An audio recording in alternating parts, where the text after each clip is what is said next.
We are ready as well, so it's time, 7 p.m. to call the Monday, May 15th meeting of the Westfield, Washington Township Advisory Plan Commission to order. If staff would please confirm the presence of a quorum. Yep. Ms. Bergman? Here. Mr. Deck? Mr. Horke?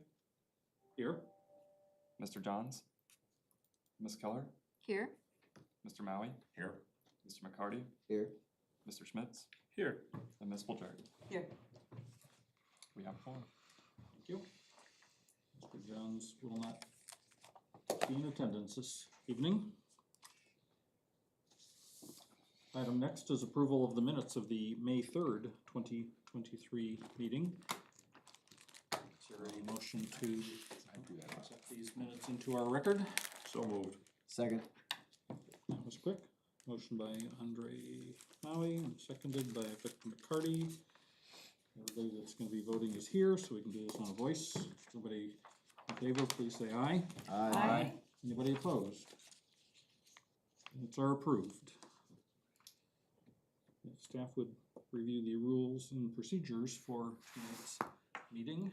Yep. So tonight will be a workshop meeting. The department will introduce the petition. In this scenario, we just have one discussion item tonight.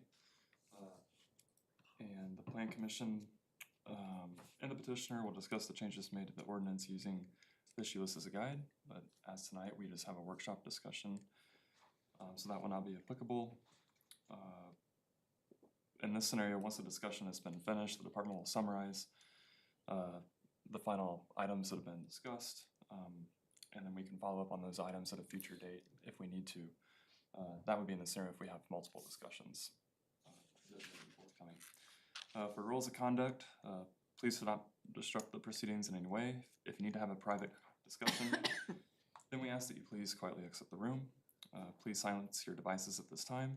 If you must answer them, please quietly exit the room. We would like to remind those attending virtually to please mute your microphone when not speaking. Thank you. Thank you. And speaking of microphones, we have new mics in this room. There's apparently 12 of them. So they're very active in this. All hidden in that? Yeah. Thing So that looks like a return air vent. Yeah, they're very sensitive. So that apparently they will pick up everything. So just be cognizant of that. Those underhanded comments, you've been Fair warning. be careful. So, moving on, consent agenda has one item on it. Is there a motion to approve the consent agenda?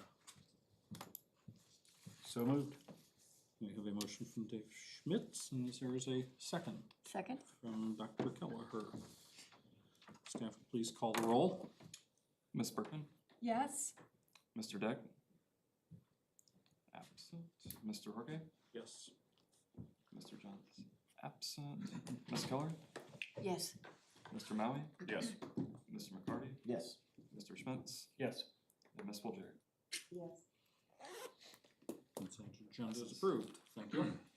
We have no workshop item, so we move on to the miscellaneous item, a plan commission discussion on community growth, as it is identified on the agenda.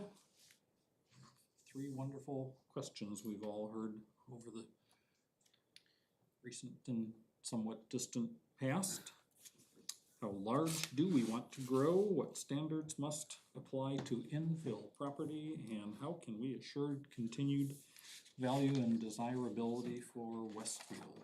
All of the things that come before us, what do we do to make them long lasting? So this is really just an open discussion. Really just kind of want to hear from the members of the commission thoughts on these questions. There's really no right or wrong answer to them. We're going to be here taking notes, help facilitating if needed, although we're going to try to stay out of the discussion. This really, I think the hope is really to kind of get the plan commission's sense, and it's okay if there's 7 different opinions, right, that come out of this group. I mean, I think we just want to capture what those are, and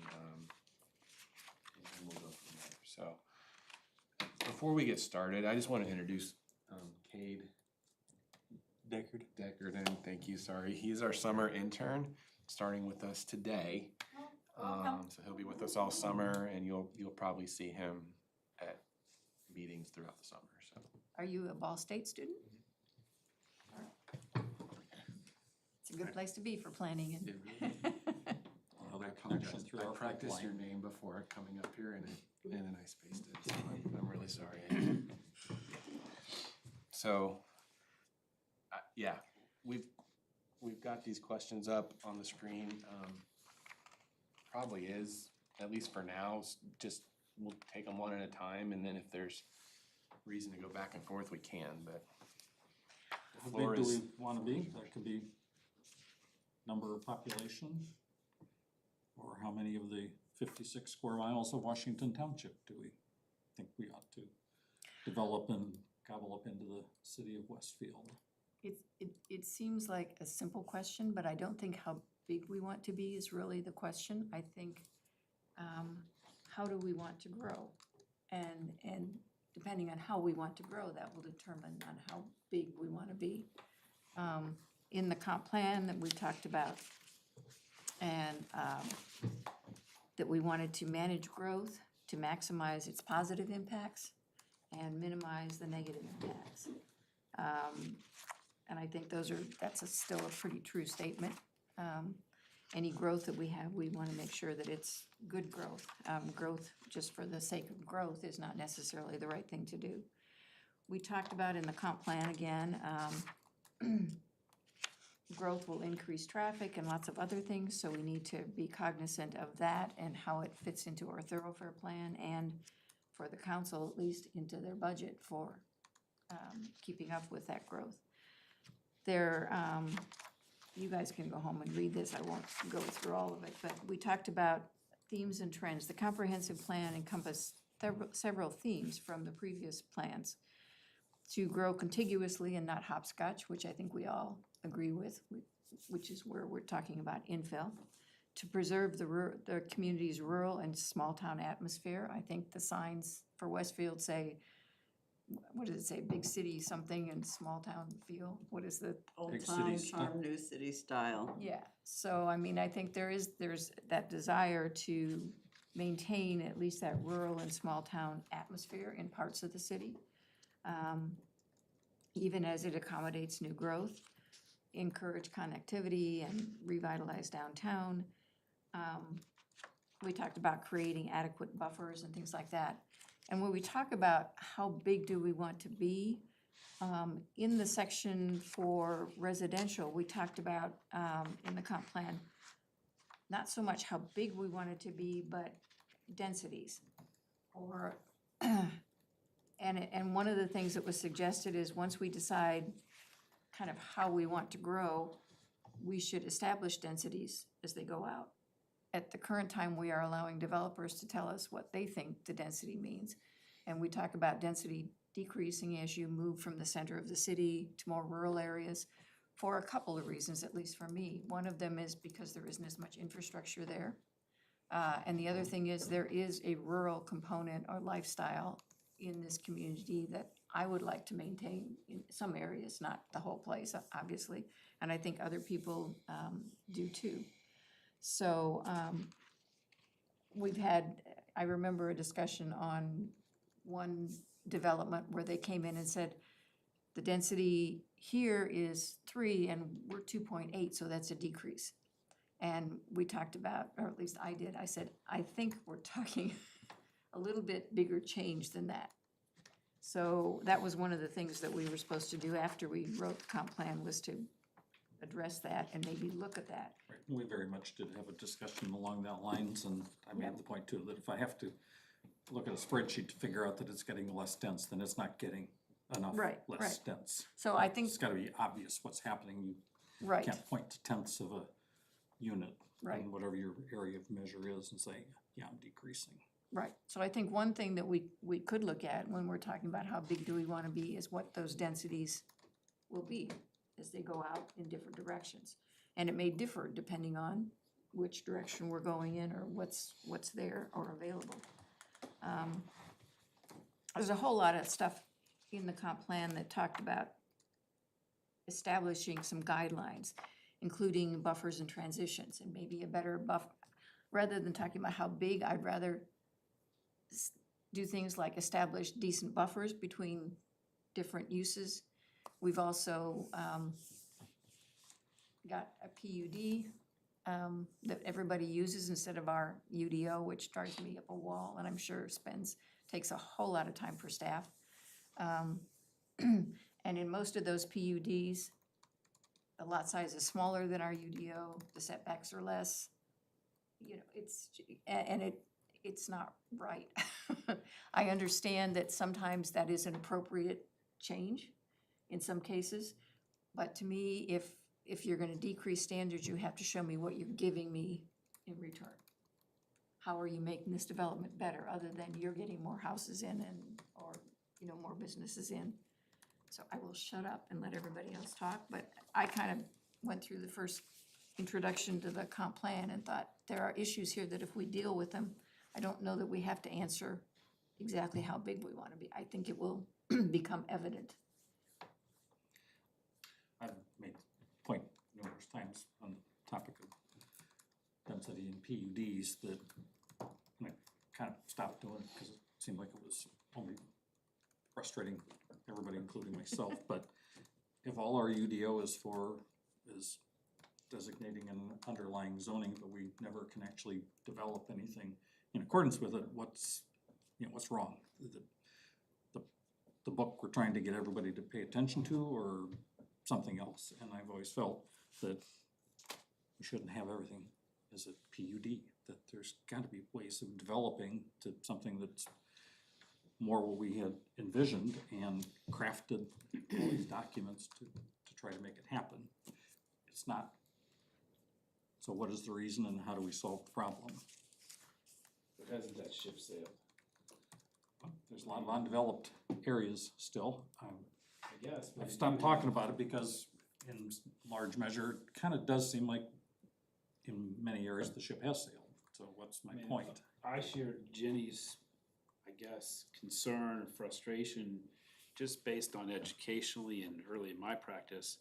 You looked at a zoning map and it meant something, and you saw transitions and you could see, okay, what makes sense here is this or this. You can't do that with our zoning map, No, because you they're see all the PUDs. crosshatches, yeah. And I would assume it's frustrating from a planner's perspective, because you can't, without looking at the details of what's next door, you can't, you know, have any logical conclusions of what should be in the infill piece. But by saying, I mean, even by the time I started back on Plan Commission, everything had changed. The use of PUDs, I couldn't believe it. I know. And, I don't know now if there's anything, I mean, you just kind of have to adapt and going forward, and instead of being able to look at a map and figure out, you're gonna have to look at The whole you know, the standards of the surrounding pieces and see if what the developer's trying to do in the undeveloped portion makes sense. Well, and I was here when we wrote the first PUD ordinance. We wrote Bridgewater's, and then we wrote an actual PUD ordinance, and I think it's sort of gone now, or it's at least maybe a page when it was much bigger. And the PUD ordinance, and most of the ones that we studied when we were writing that, were usually for mixed use, something that we didn't have any kind of ordinance for. In Noblesville, you had to have at least, and Kevin, correct me if I'm wrong, I think you had to have at least 50 acres, or maybe it was even bigger to even consider a PUD, because it was Makes a sense. mixed use. It also talked in our ordinance about not using the PUD to skirt our ordinances. But, you know, it was to be used in order to allow the developer to create something that maybe couldn't be created within our standard, you know, ordinances and our UDO, or to create something that was better. And we didn't define better for who or what. And my feeling is that most of the time it's not necessarily better for the community, it's better for the developer.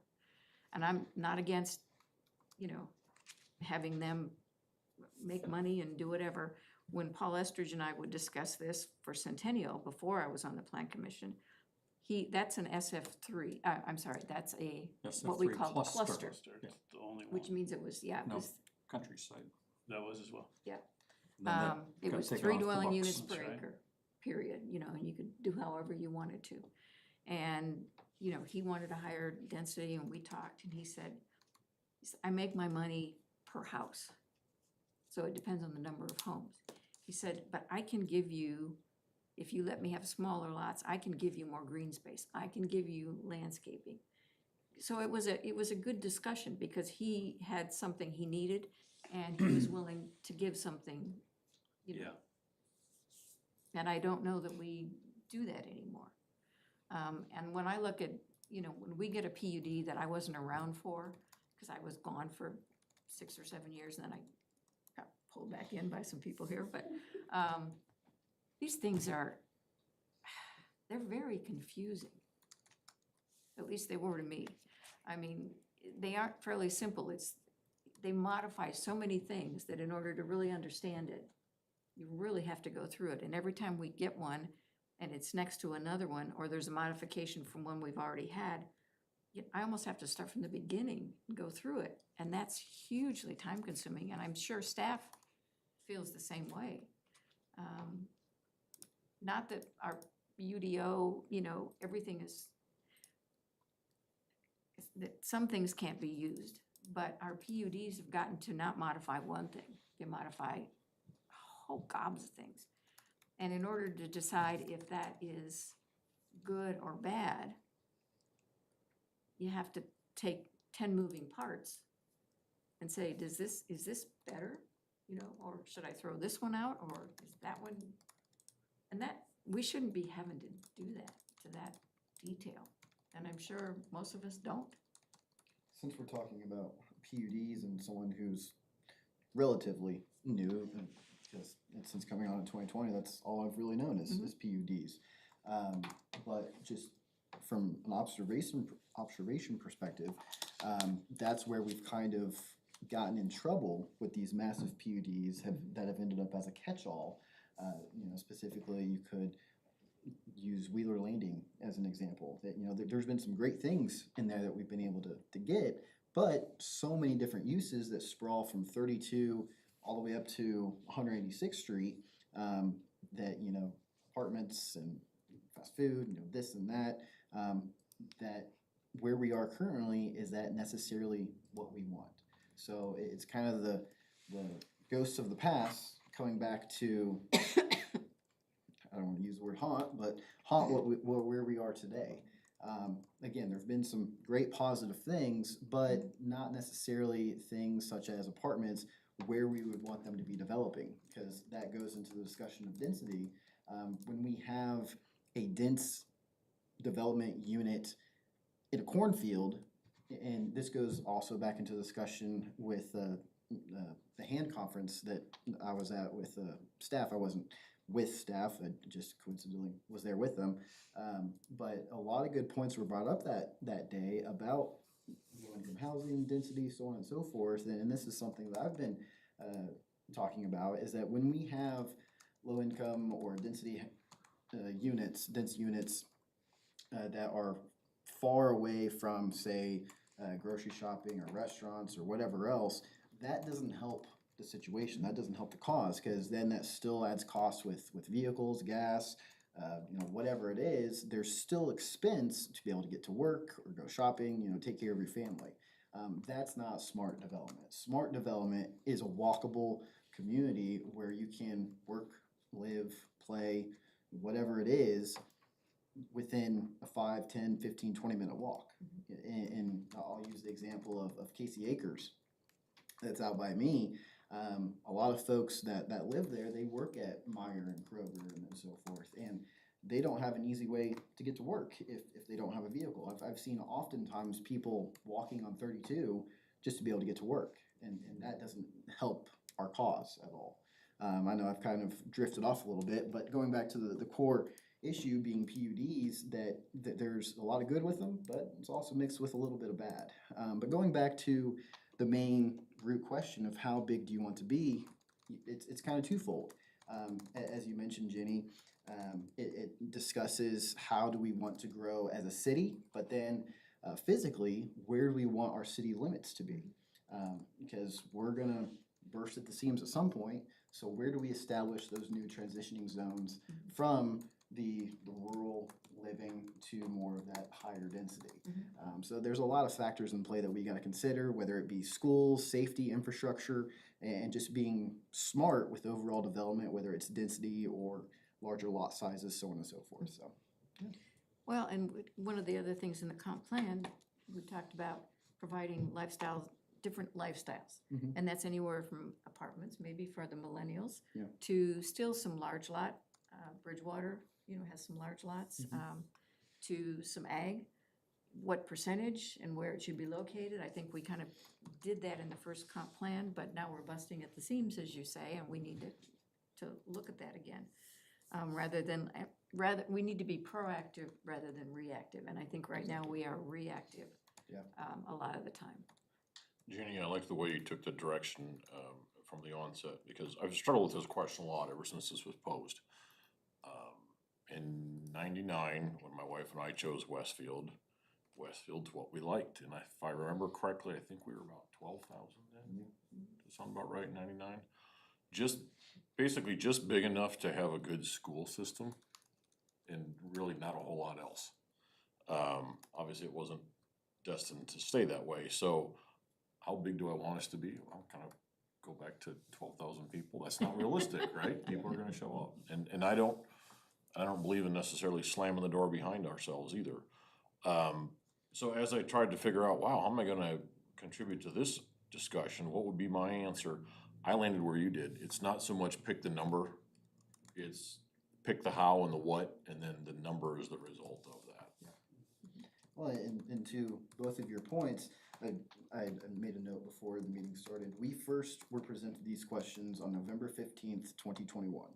And I wrote some notes down then, in pertaining to this question, do we want to stay smaller than our neighbors? But with what we've approved so far, our population would be 70, 80,000 people. So it's not about a number, it's how we mitigate the future and future developments and so forth. Well, and it's quality of life. Yes. Whether it be in the low income, or whether it be, people like in Bridgewater or whatever, or people like me who wanna still have horses and live out in the country. We wanted to provide for everybody. Yeah. Not just run over everybody and say, well, you're gone, we're moving over you. And, Carmel is Carmel, Fishers is Fishers. I would like us to be different. Yeah. And I think we still have the opportunity to be. I think we are still, have some of that small town atmosphere that those other two communities have lost a lot. For sure. Just real quick, there was a fourth question, I know I'm kind of jumping ahead a little bit, but there was a fourth question that was asked at the very end. What is Westfield's identity? And that goes into what you're talking about just now. We know what Carmel is, we know what Fishers is, we know what Noblesville is becoming and what kind of their history has been. What is Westfield's identity, and how do we push forward with that? And I've been dealing with some issues in Zionsville lately, that I can tell you about later, but Zionsville has a pretty good sense of their identity. Yeah. They really do. And Hinkie is he's building 3 developments in Zionsville, actually. The one that's got the golf course on 421, there's gonna be another one north of that, and then, of course, north of that, on the other side, he's doing a subdivision with a big lake and 3-acre lots and equestrian things. And Zionsville has managed there was a Walmart proposed, I think, on 421 at the southern border of Zionsville, and they really, really did not want that. It just didn't fit their vision of their community, and it went away finally, but it didn't go away easily. When they wanted to develop just downtown in Zionsville, there's some land along the river on the main street, and there was somebody who pushed really hard for high-density apartments. Well, this is beautiful wooded ravine and, you know, and Zionville said no.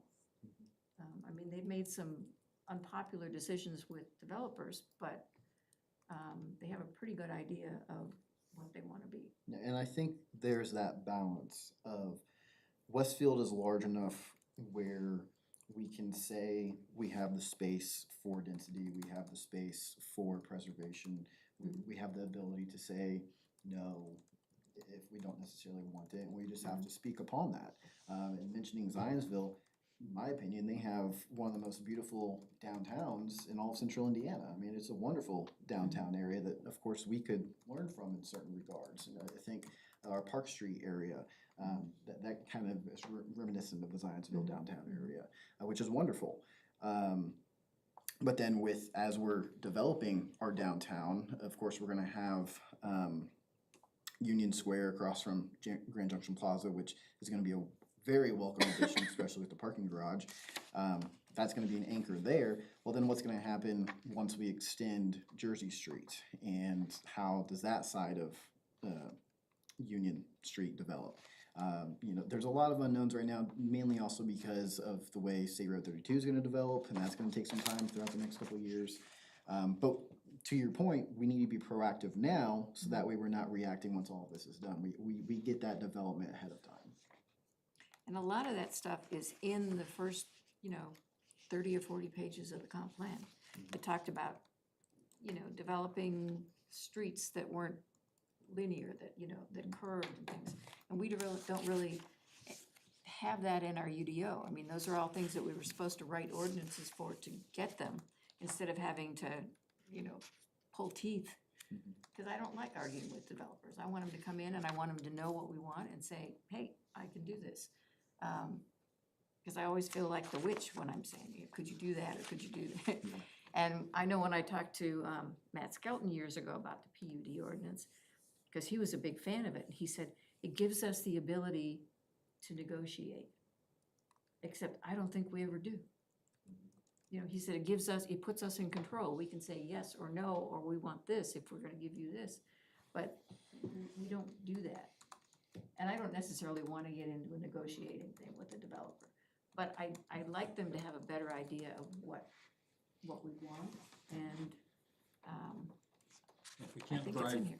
development back to being something that pays more attention to the UDO than just continuing to write PUDs, even if we put all those desirable street layout things into practice in that document, they just become part of an underlying zoning referenced in a PUD that modifies that standard. So I gotta figure out how to not let that happen. When the attorney who was with us before the one we have now, Beth, yeah. I mean, Yeah. more recent than that. I thought you were trying to think Brian Sager. Go ahead. No, the one just before the one we, she was like, I've never seen a community that has everything in PUDs. I mean, she was just blown away. And, Although most of our neighbors have moved to this kind of approach too, I mean, at least yeah, to some extent. and it's okay, yeah. as long as it doesn't get so out of hand. I mean, there should be criteria for a PUD, at least, multiple uses, like, who was it? I think when that little church in Centennial? Or no, it wasn't this church, it was the little building behind that housed their tech stuff. I mean, it was a teeny piece of property and it came in as PUD. Yeah. So what drove it to that? This is interesting to me, cause like Victor, it's always been pretty much all PUDs since I've been involved. I appreciate hearing some of the sentiment of a little bit more of the history and things like that. I'm gonna pull Kevin in here because I know initially the PUD was written for a specific purpose, a large parcel that had multiple uses, things like that. In fact, we wrote Bridgewater at the same time that we wrote the first PUD ordinance. I am guessing that some of this stuff may be to avoid going to the BZA for changes. I mean, some of the smaller ones. Yeah, probably. I mean, Cause you could do the same thing, you could go Yep. in zone with your underlying zoning and have a battery of variances that you would need to get to the same place. Variances and or commitments, right? Yep. So, And I think that that was thought to be not the right route to take. I don't know, yeah, there's probably, philosophically, there's probably a lot of problem with banking on a BZA approving, whatever deemed necessary modifications from an ordinance in order to make a project developable, right? In air quotes, right? So, because there's certain criteria that the BZA has to use in order to make a decision, and if Right. that doesn't align, and development project doesn't get approved, then maybe they have their underlying zoning, but they still can't build. So there's a problem probably with that at Yeah, least I think- two-step I system. think the idea was the plan commission is better suited to deal with. Plan those commission's issues, probably but- better suited, from an administrative perspective. It is easier just to have everything in one document Right, Yeah, From a versus petitioner's multiple standpoint, from a petitioner's places. standpoint, it's gonna be simpler too, sure. to have one-stop shopping.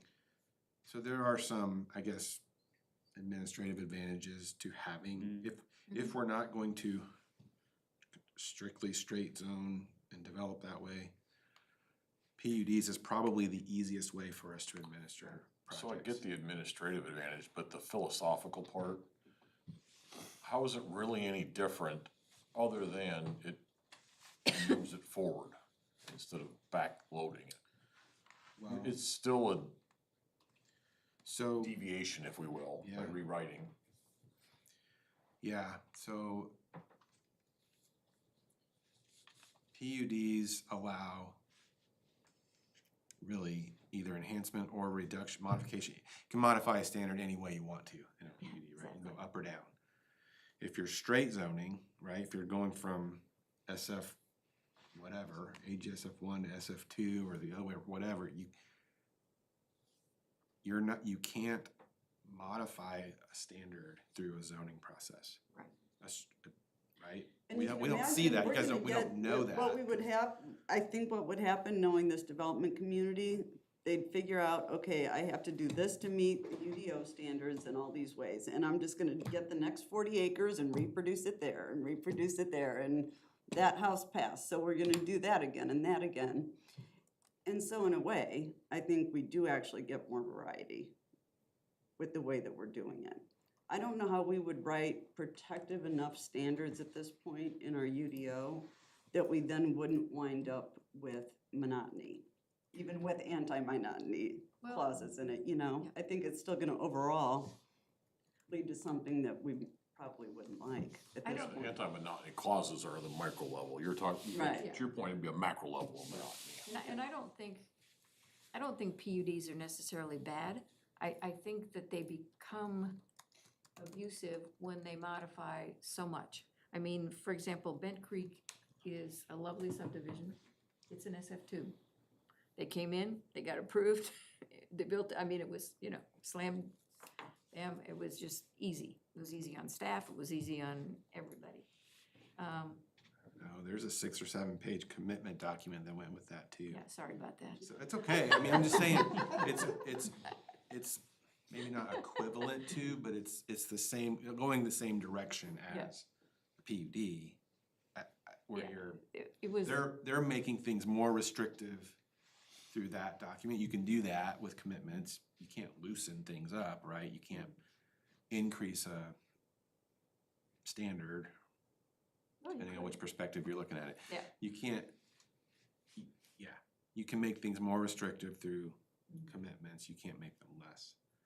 So Well, but, that is probably the advantage to a PUD and yeah, and I think there are versus ways straight to zone. encourage developers to follow our UDO more.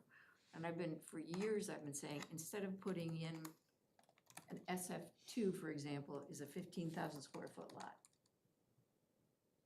Put in SF2 has an average of a 15,000 square foot lot. That's one big thing.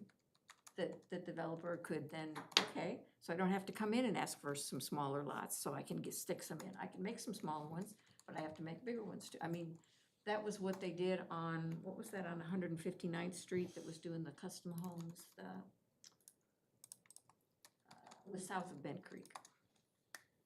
Sycamore, Yeah, Sycamore, what, Sycamore Glen or Sycamore. something like that. He came in, and it was one developer, he wanted to do the whole thing, and they wanted like, The one that's dirt moving now? yeah, yeah. Sycamore Glen. And he wanted to do like 125 homes or something. And I worked with John Dobashewitz and through staff, I think. And said, you know, you don't have to make them all the same size. You can make some smaller and bigger. They ended up with like 80. And they made some smaller and they made some bigger. And it's gonna be a much more attractive subdivision because they're different sizes. Bent Creek is another one that, and this just happened by chance, but I went into one of the open houses, I think one of the Drees, model homes. And I said, this is really a nice subdivision, and I'm here to find out more about it. And the first thing she said to me, one of the greatest things about this is it's two developers. It's Drees and Pulte. And so they aren't all the same appearing house. Not that Pulte or Drees makes bad-looking houses, but they tend to, in their production homes, do very similar things. So we didn't have monotony because it was two developers and they split things up. So there are things that I think we could also do in our UDO that might encourage developers to use it. And if we didn't let them completely change everything, it might be, and have them suggest what we could change in our UDO to make it easier for them to use that, because it would be easier for them too, not to have to go through numerous public hearings and workshops and, 9 different opinions. To that point, just briefly real quick, that's a situation where having two different developers worked out positively. But we have to be careful because, not to open up old wounds, but back with me, with Spring Mill Trails PUD, where you had 5 different ones, but were siphoned off, we had the monotony. Yeah. And it ended up terribly. I would have loved for that to be more of, you could choose this developer, whatever developer, and make it a Right. more, not so cookie cutter, Well, in development. your development, there was this developer and this developer, and this E- developer. In exactly, Bent Creek, yeah. it's this developer, that developer, this developer. I mean, it's mixed up. Yeah. And not that I would want to mandate that, but, it certainly is something to encourage. And most developers aren't gonna wanna do that. Bent Creek was an unusual situation, and I can't tell you, or I'd have to shoot you. But, but something like that, where there was more of a mixture. Being on the younger side, I'll just say this, that I don't know what happened between building Village Farms to where we are now. Village Farms is one of the most lucrative and beautiful neighborhoods, communities that we have in Westfield. And it seems like ever since that was built, you just got more and more and more cookie cutter over the years to now just where a little bit of copy and paste in certain areas. With Village Farms, and you would know more about this than I do. Having lived there for 34 Yeah, I years, I know. might. But he Yeah. owned the land, but then he sold lots to different developers, Which was common then. Ralph Yeah. Wilfong That's- started Those are it the all. neighborhoods I grew up in too. Yeah, but The starting in only probably 80s. requirement there was just straight up SF2 zoning, no commitments, no anything modified. But Ralph or then Bo had to approve the plans. All the houses had to go through and get a developer approval. And when I decided, as I was relocated here and spent all my evenings when I was first working here, driving around looking at neighborhoods everywhere, I kept coming back to Village Farms thinking, something's different about this place, I like this place. And I was pleasantly surprised that I was actually able to build a house there, cause it seemed like it was probably gonna be out of my financial reach, but I was able to do it and I'm still in the same house, so Well, and it worked out well, and it's something that, I know a lot of houses sell quickly, and it's all different developers. There's only one other house built by the guy that I contracted with. He just had to take his plans into Wilfong, and he said, Yeah, you can do it. And he said he'd been invited to build other houses in that neighborhood. He Well- just chose not to.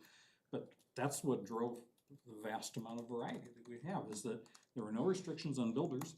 And it was just a matter of the developer needed to make certain that they believed that the standards of what they were looking for, which probably are written down somewhere, but I never saw them, Yep. that it was sufficient to meet those needs. Bridgewater's the same way, Chatham is the same way. High-end There's a stuff list is of now. builders, yeah. That's exactly what I was about to Brookside say. is an Brookside SF is the same too, I way. think. Sure. Yes, when- there were If numerous you're- builders in it there. is Yeah. 500,000 and up. Yeah. And I mean, I don't Most know of who it. would say that that is not a good community. I mean, that's pretty well designed and even keeping all the horrible trees that people complain about there, they're scrub trees, but it helps make it, you know, what They it got is. awards for that. I know. Well, but Wait, where are you talking about? to that point, Brookside. because that's exactly where I was going. I was thinking of the Chatham and the Bridgewater. Um, I went to Homerama and I stood in these $1 million to $5 million homes, and I was just flabbergasted because never in my lifetime would I be able to afford something like that. And so, just again, what happened to where the uniqueness was reserved for those that could afford it, as opposed to everyone, for lack of a better term. I think that is something that our community would greatly benefit from, and people are just yearning, is uniqueness at all price levels. But I think the market, you know, you look anywhere across the country and trying to find anything that's affordable and that's unique, unless it's a tiny house, you know, in a tiny house village or something, I don't know that you're ever gonna find that just because of the market No, absolutely. conditions. Well, And I'll bring this up because this is very telling. I had this conversation years ago with John Davashewitz. The same house on the same lot, I mean, the exact same thing. You build it in Westfield and it's gonna be 300,000. You go to Lawrence and it's 200,000. And it's literally the same house on the same size lot with the same everything. And so, Except for the price of dirt underneath it. right, and it gets to be the super tricky thing here when we start talking about wanting to make homes affordable. And we face this with our neighbors too, they go through the very same thing we are. How can you have affordable housing here? Well, and I can say, just because I'm on that lower end of income, and after getting our recent property valuation for next year's property taxes, my home has gone up $100,000 in 2 years. And I just hate this every day, that people my age, let alone younger, cannot move or live in Westfield because of how expensive it is. And that's something I wanted to, talking about how big do we wanna be? And for me, this equation, and it's complicated, because what I've heard from the community over the last 20 years is we don't wanna be our neighbors. I mean, consistently, that's what I've heard, is that we don't wanna be them. And they associate the numbers and the problem that they see with that level of growth, just like we're experiencing now, that they don't want here. But one of the things that I've seen shifting lately, we are diversifying. You know, we were doing all single family, detached, you know, and that was it pretty much.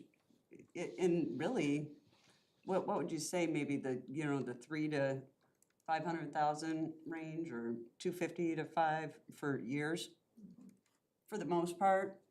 And now we're doing a lot of attached product. We've done years now of empty nester. We're doing senior projects. You know, we're getting that end of it. And so when I talk about how big do we want to be, it's kind of more of like the diversification of the population and who are we bringing in, going back to the land uses too, and the differences in how people want to live. And one of the problems I think we're facing is, and our neighbors too, how can you afford to live here with young kids and, you know, you're not making a ton of money, and our land values? I asked my son this, and he's in college now. And he's like, are you kidding? I couldn't afford, I'm sure, to come back and live in Westfield after college. And it was funny to hear, like, you know, that's how it's perceived. It's like, I couldn't afford to move here anyway. you know, Well, we have an issue with a lot of people moving in now that aren't from here. right? And so they think our housing is actually less expensive from where they're coming from, you know, California. Yeah. in Chicago. Yeah, I mean, there's a lot of Chicago. people, and there's people from the East Coast. And so all of a sudden, we have that to, you know, Well, and we have an interesting phenomenon right now, because I think in prior markets, and I'm of course no market person, we had a lot more turnover in the homes, right? Because say Village Farms, for instance, you would probably have moved out in something smaller maybe by now, or whatever, if there was something available to you that was equal priced, if you will. One half of my household would have, for sure. I'm not that But I happy. mean, I'm just being realistic, you're probably seeing people stay in their homes longer just because of the expense and where are they gonna go? And how are they gonna afford something new? My So we're getting that, we're not getting the turnover to get the younger folks in maybe. Because we are into moving the- out of the way. Into that Yeah. housing stock, Well, but. and So- so I come from a unique perspective. We're being raised by my grandmother. I know that the younger and older generations, our priorities are aligned in a certain degree. We don't want very much, and I don't want to speak for everyone, but kind of speak for myself. We don't want very much maintenance. We want to be able to walk to go eat or shop or entertain, support the community, whatever it is, have events to be able to go to. We want that interconnectivity. Before I forget this somewhat quote, I was reading an article, and I think this is very true in how we should just move forward in the future. Is let's not design a community for cars, design a community for people. That is what Victor, we need to you focus built a on. house in a subdivision with a yard.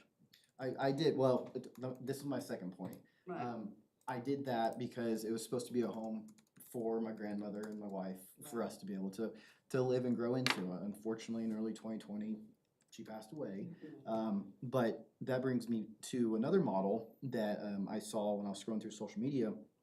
Lennar, they've started a new development over in Arizona. I know it's far away, but a new product where kind of a mixed living, I'm forgetting the proper term right now, but where the main unit is for say the middle-aged family that has kids, and the in-laws or the parents move in, and there's two door entrances to the house. There's one that's the attached unit, which you could still get to the others. So, and that's what a lot of other countries do as well. Multi-generational. Yeah. Thank you, Multi-generational, proper yeah. term, yeah, multi-generational. Right. So you have that, or what would be great for Andy, or someone like myself that came home from college that was looking for something that we didn't have in Westfield, which is the kids coming home from college not wanting to still live with their parents,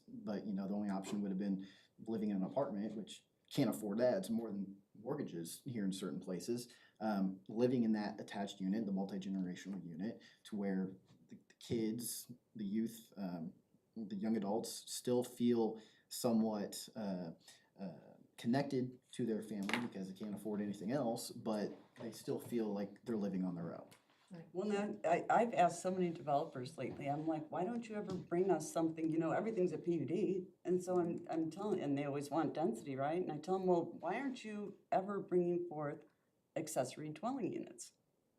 I would be Carriage very, houses. yeah, I'd be so amenable to that. Yeah. And you start talking about needing to get creative to solve some of these housing issues, it's like, why aren't we doing stuff Exactly. like So- that? So So- being creative to solve some of the issues, in Telluride, Colorado, it's a very wealthy community.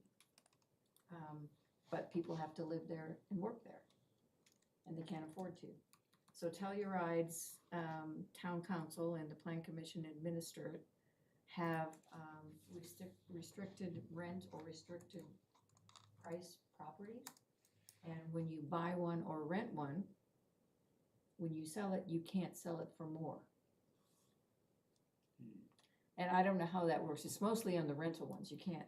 So, but it's limited in the number. And I'm just throwing it out. I don't know if it works or not. But that was the only way they could provide places for the people who work there to live.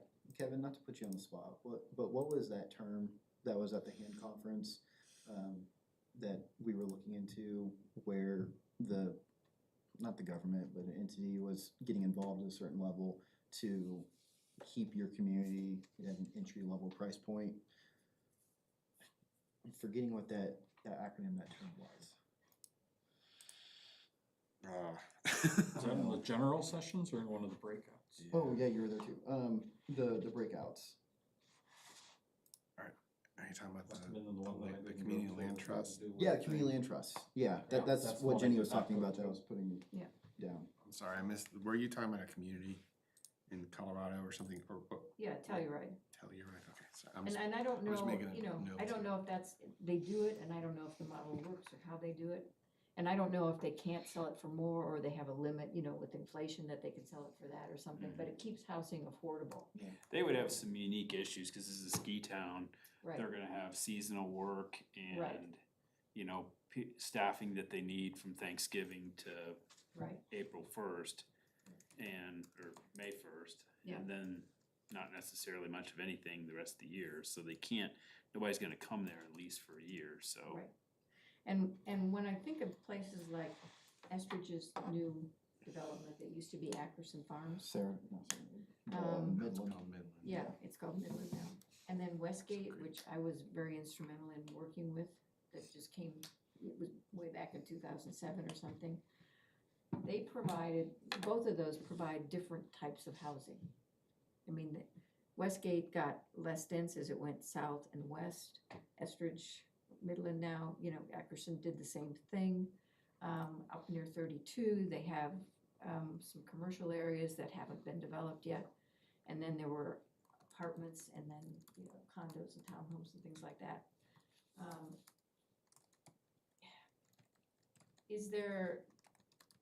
Could we write some kind of an ordinance or think about asking developers to come in and provide us with not just the housing they wanna do, but with some affordable housing with it? I mean, that's just a whole nother idea.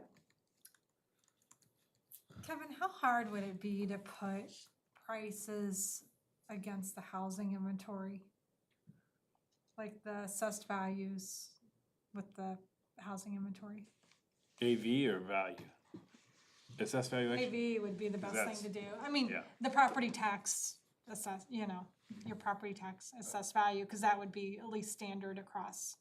In that what the last presentation did, I feel like it did. Yeah, well, and my board has those numbers, the average. home But if that's not value what in you're Westfield is asking, then I don't 460,000. know. I'm just wondering Don't in get it each from IR. pricing category, how many houses we actually have. I didn't think so. I didn't think it took it to, Okay. you know, like, No, it didn't. Not like, that I'm aware. how many houses do we have under Oh. 200,000? So And you're I know it asking would for be like a in some housing study. older houses, Okay. you The know, 2 to developers, I'm sure, 300, have that. 3 to 4. Yeah. How many houses do we have in each pricing category? Because that would be really interesting for us from a community standpoint to be able to say, well, we've got this many, because you can't have too much in any category or it's not going to financially work for the schools and the roads and everything, you know? And so That's I interesting. feel like that would be an interesting data point for us to have, because then we could give more direction to the development community on what we're actually missing. I don't know how all that would work, because I'd be interested to know right now with Lindley Run. Is that what it's called, if I remember? That was the one project that we approved that specifically was supposed to be affordable, or at least have the affordable Yeah. components There to were- it. That's over on the east side? Yeah. Yeah, that was, 198. yeah. And I'd Andy said- really Andy like said to we know were what those approving are some actually affordable going housing for. over there. That, if anyone gets that or can find it, I know I'd like to know, because we specifically wrote in there that that was our expectation, that we were allowing Yep. the density and the change in standards and everything else, because we expected that to be Yeah, I remember the that. affordable. As much as Westfield can be affordable. Yeah, well, Yeah, and that's it's where- supposed to be a little bit of a demo project, so let's see what happens when you actually ask for this, you work with the developer and say, let's make this happen, but now we gotta see what happens. So I go back and forth on one Gave a 91st quite a cumulative bit, total and a lot of and the not a single family breakdown. I detached, see what you're which is more Yeah, southern then and we eastern can is actually there, but see- where that exciting component was supposed to be is north off of Grassy Branch. Right. Yeah. And I don't think they've built that much of that yet. No, really. So they're working on the more traditional pricier stuff first, and there is quite a bit that's built that's going that direction, but they're finishing up towards 191st and they're nowhere near done last time I was by anyway, up towards 196th. Yeah. Victor, you mentioned what is the development, those apartments up by you on the north side of 32? Casey Acres. Casey Acres. Yeah, and that One of the section there. things, Website, it says two 2-4 comprehensive at the plans ago. beginning of it. um, When you get to available we talked about multifamily and where we wanted it and what it should be like. And everybody on the plan commission, at least in the group, you know, that was doing the comp plan, said, oh, we're not sure, you know, because then there, you get crime and you know, all kinds of stuff. That may be a Traffic. different sides of So it. the consultants went out and they was did that some big, research wasn't and they came back and they said, okay, here's some things that you can do to mitigate a lot of the things you get with that. And they said, number one, you can limit the number of units in a development. It makes it more personal. People know each other. It's not a big massive place where, you know, I don't know that guy, I can dump on his lawn. It makes more of a community if it's smaller. They said you should also locate it near a major highway or road, you know, primary arterial, so that you don't increase traffic. So limiting the numbers also decreased the number of cars coming out. It made it more where people knew each other. And so there are lots of things that were, you know, written before that we could employ if we thought. And all of those things make it more desirable and drive up the price point away from Exactly. what the need was that it was to fulfill. It's like fighting our own success in a way, right? I get it. The price of dirt here is because it's desirable. And here we're having this conversation about, you know, how to make sure it's desirable, I don't think is the issue right now. Right, right. And that's the problem with the philosophy around affordable housing, because we cannot do anything to set the price. That's not up to us, that's up to the market. Being in real estate on the marketing side, in the conversations we've had, you know, we try to push more so the word obtainable housing. Because affordable is all relative to the individual, but obtainable, yeah, we know what that bar is set at, we know what that level is set at, just the obtainable, being able to pay rent on an apartment or being able to afford a mortgage, yeah. I don't know how you do that, but to bring us back to how big do we want to be? Yeah. What kind of things should we be looking at? I think most people agree, and I may be not speaking for everybody, but that it's not how big, but how do we want to look? What do we want to be? How do we go about then determining what that is and what we need to do to codify it? I think we actually need to start, I think it's the last question, the one about sustaining it. How can we assure continued value and Well, how do we desirability? keep Westfield? I was gonna say we actually go to the second question of how do we develop the infill? Cause I feel like So- we've been talking about that question a lot. I think we're at to the point, we have a lot here, but in order to sustain it, we need to use the infill correctly Yeah. to get that diversification to where we don't end up where everything's all developed and we're missing critical pieces and it starts to unravel. And again, the tricky part there is most of the infill now, and then that's why the developers are being pushed out further, is because it's so expensive. Acreage that's already close in. And so then we're going back to this problem where, you know, no one wants to develop it because it's so much cheaper to go out further. And we still have a lot of that problem right now. So I have a question on that one. I mean, everybody wants the most they can get for their land, you know, and that's fine. But if you're limited on, say if we have an infill that's, well, we're gonna use around Christian's house. We have the golf course, then we have, you know, some very large lot residential there. And the infill there, we've had a couple of projects that have come forward that wanted high density, which to me is not appropriate, not because Kristen lives there, but because it's, the area, it's so different from the area. So, and I'm sure that the person who owns the land, if he gets a production builder coming in who can get, 3 houses per acre, is gonna be able to afford what the person that is selling the land wants. But if we say, no, this is an infill project that we want 2-acre lots, and we think this is an appropriate transition between what's around it, then the developer's not gonna pay as much for the land. So in a way, we can control, not that I wanna control price, but we can, it does control price. It affects it. It affects it, yes, I'm sorry. That's a better way to say it. And that's part of what I've struggled with, you've heard me say it in the past, is we're dealing with people's, in some cases, if that's their life savings plan or whatever is their property, right? And decisions that come before us or requests that come before us alter that substantially. So that's why you made a great point that the core principles are already laid out in the comp plan. And yeah, some of the property ownership predates that even, but for the most part, is if we stay consistent with that, then we're not messing with people's lives in a really unfair way where we're doing a bait and switch. It's that we have drifted from it We have. through the PUD process. We haven't intentionally said, yeah, that doesn't count anymore. It's just slight drift. Right. And maybe we just need to get back to it. I agree, and I think, first of all, I think a lot, most of these are not owned by the families who own it. Most of the land that we have in these big parcels is owned by land speculators. It's who turned bought it. over already, yeah. Right. And while I hope people can get as much as they can for their land, we have a thing called zoning, and that limits what they can get for their land right now. I can't get for my land what it would be if I had land on 31. And that's just how it is. And so while I understand your issues, I also feel that there is zoning and I'm not here to make you get the most out of your land, just like you're not responsible to have my 401k do better. Yeah.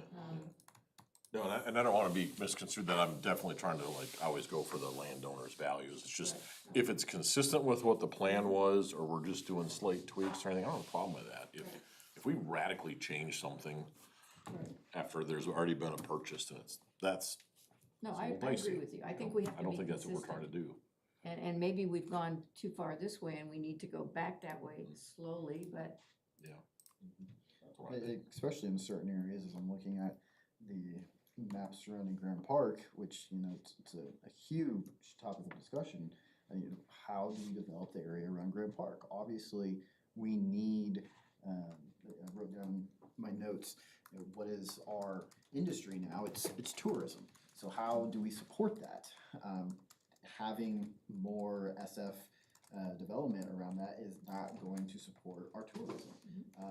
Seeing that Noblesville is building a new facility for the G League of the Mad Ants of the Pacers, it's like, wait a second, that would have been amazing for us here. So I know this is a broader scope, broader discussion, but it's things where we, speaking of zoning, have to be more direct of, we want this here and pursue it until we get it, and not sacrifice for anything else, because if we don't, then we're gonna continue with the little hodgepodging and not having the infill. So just quick point of order, that's not zoning, what you're discussing. Well, I know. I wanna be clear. Yes, yeah. You're Stay talking true about, to you're the talking about zoning, something else. But stick to it and not, Okay. yeah. I'm trying not to interject, but I didn't You're want fine, people you're to go off onto that, cause that's Yeah, no, That's the wrong- that's different, yep. word. I'm actually conflicted, because I do wanna see the infill stuff done, obviously, before we keep going out further. But then you also go back to this community character bit. And I think when you stop and look at some of this infill that we do encourage the development on, that might be the things that are actually adding to the character of Westfield. When you get the respite and you get the vista full of some trees and, you're driving home and, yeah, there's that cornfield or whatever, or the horses out there that, it's like, oh, it makes you feel like, oh, I'm actually in that community, And if all of that is developed and it's just subdivision and business and subdivision, do you actually lose that feeling when you do it? One of As the, much as you wanna yeah, develop inward, like, one of the other things that we talked about in the comp plan, was connectivity. And what we have now is a subdivision's here and a subdivision's here, and the connectivity is the trail along the road. And what we meant in the comp plan was, no, we want your little park areas to go through your neighborhood, connect with this next neighborhood. And not, you know, well, they can connect, they can go out to the road and walk along, but we wanted more. We wanted these communities not to be, here I am and here you are, and I can get to you by going out here. We wanted them to have paths and trails and connect to each other, and that was one of the big points in the comp plan. And we stopped doing that, and I gave up and just let it go, because I kept being told that I can get on the road and go along with that. But that would make us. I'd say they're getting, I'd say we actually have a fair number that are built with future development in mind and keep it an open area to have then the roads go through and connect. Or paths or trails. Yeah, yeah, not all of them, No. but it seems like there are areas where I think Public Works pretty much demands it too, don't they, in their review, when it comes through site plan? Like, Yeah, we do have a standard, oh, we do too. I mean, we have a standard in the UDO and Public Works does in their construction standards as well, regarding connectivity for streets and for, I mean, we also are looking at pedestrian. But it's just the road, it's the path out front. I've never seen anybody have a path that connects to it. Well, I don't know, maybe that's maybe more specific than what the standard talks about, yeah. Yeah, but I Is mean, it that's generally, what we- there's a requirement for connectivity. Right. I don't know that there's any specific direction on how Internal that connectivity, happens. yeah, Yeah. and that's what, like with the one, and I forgot it again, Sycamore. Sycamore. We made them put in a connection to the next property, a trail.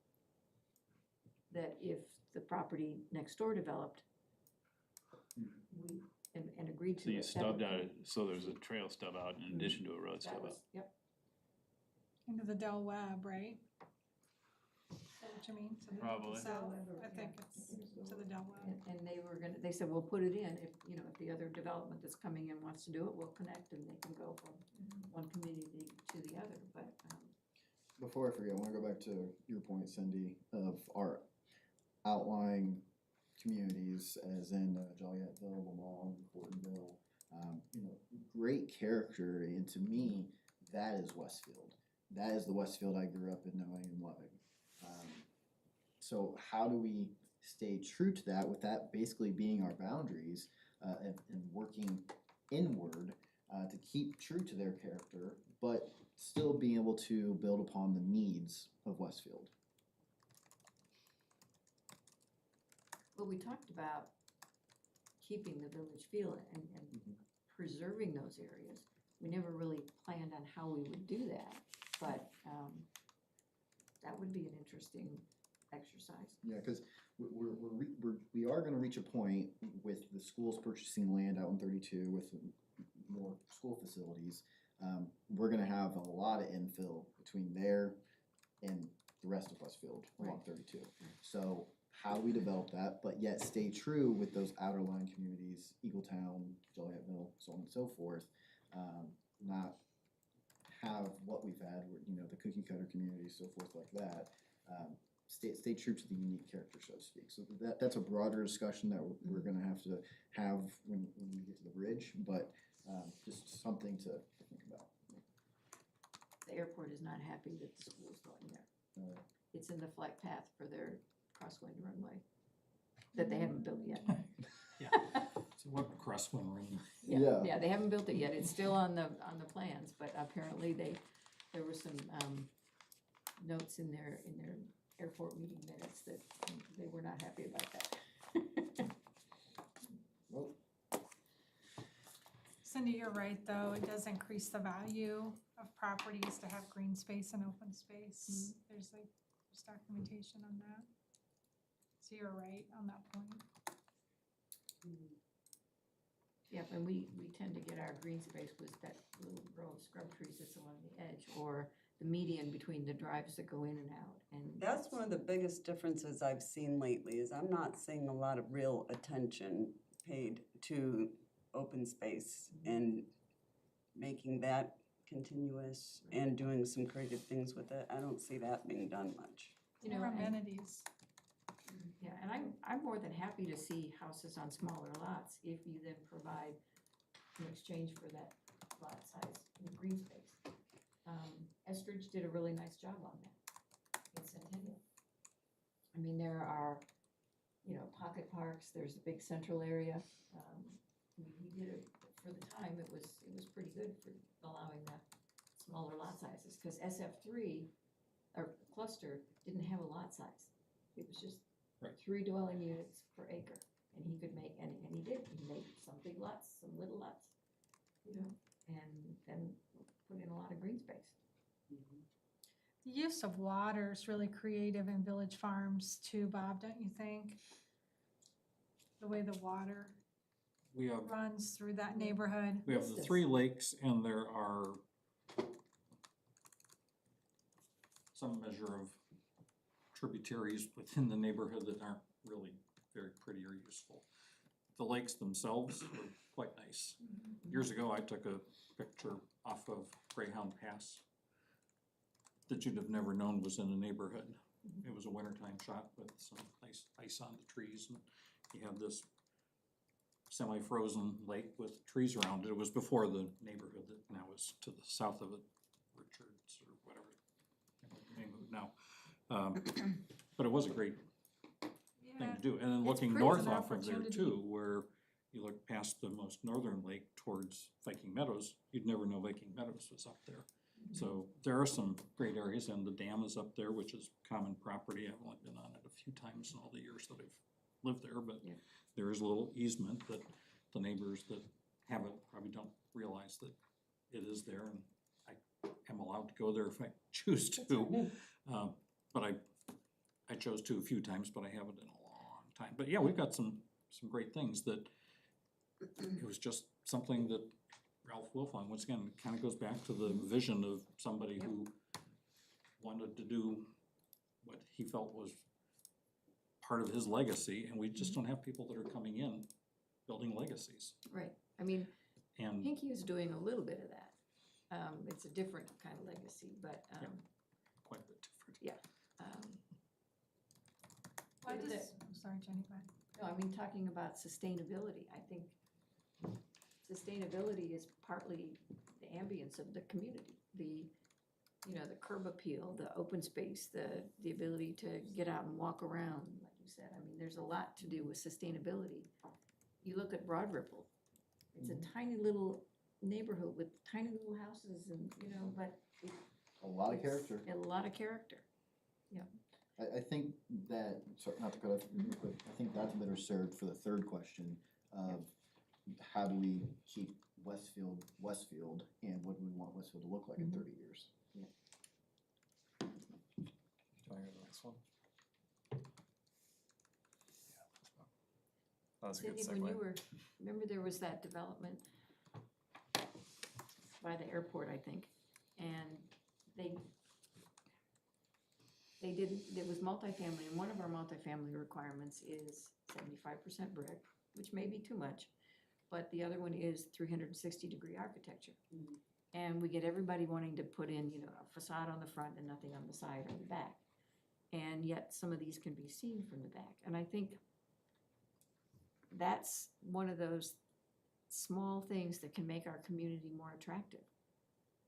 Oh, that's the whole thing, just like the, if you're gonna orient it, the house to the street, I mean, that actually makes a lot of sense for a lot of things when you're driving down the street. And if that's gonna be where you're gonna put all your money in the house is in the front architecture, and you're not, I don't know, that's something that, to have a bunch of backyards, and then if there's no interest in the houses either, and then the fact that you have to build a berm, a landscape berm to kind of hide it, I don't think that's a good approach either.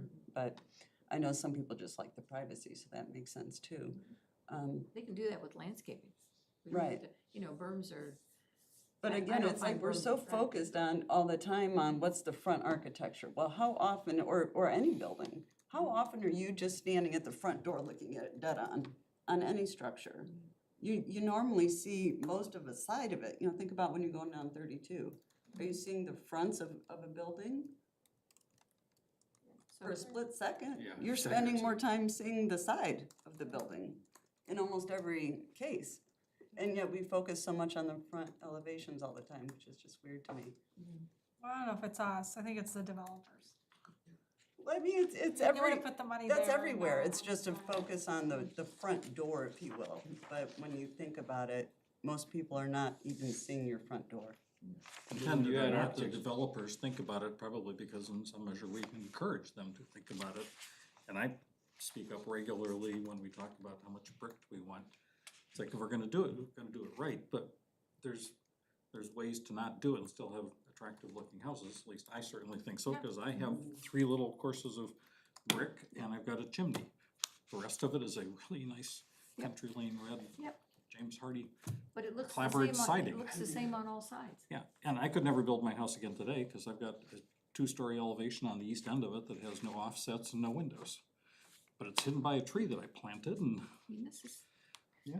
and I houses think we with go green over spe- board green belts. sometimes on some of these I mean, these are kinds all of in the top details, line, we thinking just that never if really- we address all those things, we hit a good spot. Well, I think I'm a great living example of, you can really do it nicely without having to comply with every one of those kinds of things. I Yep. don't like brick, my house would look fine if I wanted brick, but I liked different kinds of siding and we take care of it, replaced it and And I don't think, we struggled years ago to try to figure out how we could get quality development. And we got on 2 things that we could regulate: square footage and building materials like brick, which is not the way to do it. But we didn't have any other ideas at the time on how to. toolbox was basically empty of Yeah. everything else Yeah. except that. So there are lots of other creative things, and I'm sure the developers could bring us those. We had things in all new suburban, and we talked about greenbelt space, where some houses back up onto green, and trails and things. And one of the things says, prevent monotony of design and color. Recognize that quality in design applies not just to the individual homes, but to the collective impact of the entire development. But I'll pass those around. These are all ideas that we were kind of supposed to, But I think we do. I think we're doing we better. hammer on Yeah, on these kinds of issues. And I don't think when you go through some of the subdivisions that have been, obviously there's examples of where it didn't go awry, but most of us, where it did go awry, and most of us know those and steer clear of those, cause we realized that it didn't end up where we wanted it to be. right. But I think, although the whole UDO thing and, PUD thing, I don't think there's been a ton of mistakes, just, yeah, we've done them a lot, and we've done them in situations that don't make sense to me. But the end result, I think there has been negotiation through the process. When we were talking earlier, it does give an opportunity for back and forth, and call it negotiation, call it whatever you want. But I think the end result has been okay, and a lot of them been pretty pleased with where they ended up, certainly based on where they started. But it's, I think with the workshop, it's gonna make it a lot easier to have those Right. discussions. It was really awkward at the formal APC meeting. yeah, whether you call it discussion or negotiation or whatever, Right. that process is facilitated better, for Yeah. sure. But I think it's always been there. Now, whether they play the game of coming in unrealistically low to start with, that's a different. Yeah, I think that's the case. Well, and a lot of times the plan commission is not seeing, we have gotten, I'd say for everything that comes forward, there's probably at least one more that tried to come forward and met with council early on, a few counselors. And we stopped it before it even got there because it was just, No way. yeah, I mean, it was not gonna pass muster at any level and they weren't willing to consider anything else, do you know what I mean? Or it was out, way out in the township and we're not interested in doing something out there, So it's not like, Good. it's not like everything has actually come before the plan commission that the developers are seeking. Well, and staff even has a bit of a Yeah, stopgap. I'm sure you guys get stuff that you. Oh, yeah, I mean, it's, at one point, it was probably like you said, probably 1 out of every 2 inquiries, or maybe even more, But would that helps. never even file because what they talked to us about wasn't even close. Right. So we discourage them from even, I mean, we can't prevent them from filing, but like, you're wasting everybody's time. Mhm. Good luck. And their own, and that's good that they have that information and feedback. But it's like, even if I don't like it or think parts of it are real bad or whatever, I mean, I always tell them, I'm like, I am, 1 of 7 or 1 of 9, and there's a chance that this could fit the community, and maybe we will work with you. But again, that's when you go back to this PUD and the whole negotiation thing, and where the straight rezone thing is not gonna work. I want to go back to your point earlier before I forget. With this whole question of how do we sustain it, and utilizing certain areas.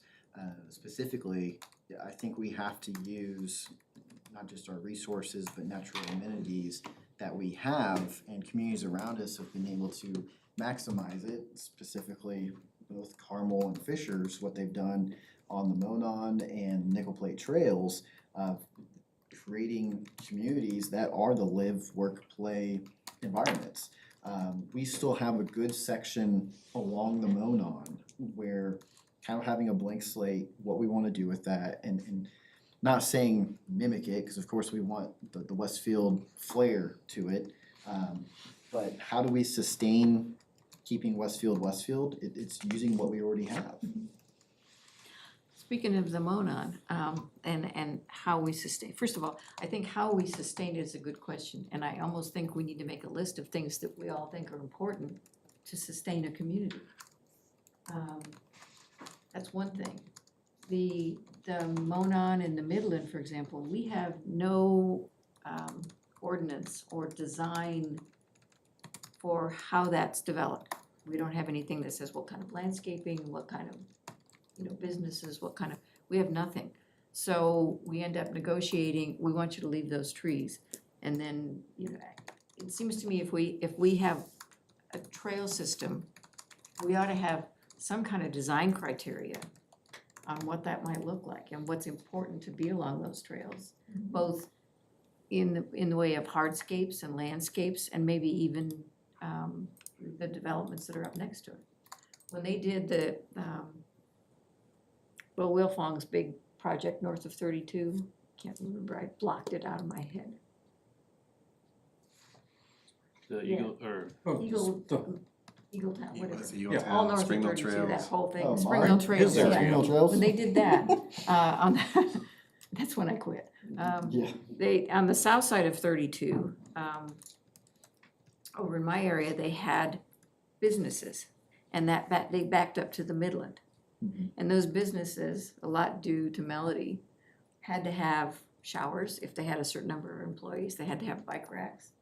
I mean, there were requirements so that those businesses were friendly to the trail. Yeah.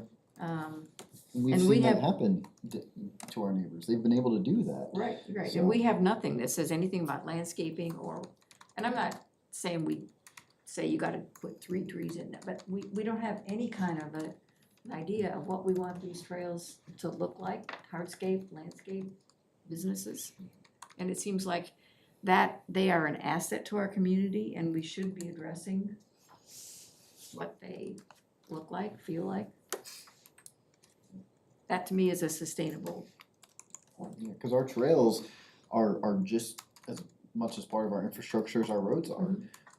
So. We have design guidelines for roads. Exactly. That's my point, yeah. I think in a broader sense too, though, it's gonna be about that balance of finding the right businesses and things to locate here. If we, either we stay the bedroom community, which is always an option. I mean, and we have our tourism bit, but I mean, we could stay almost exactly like we are.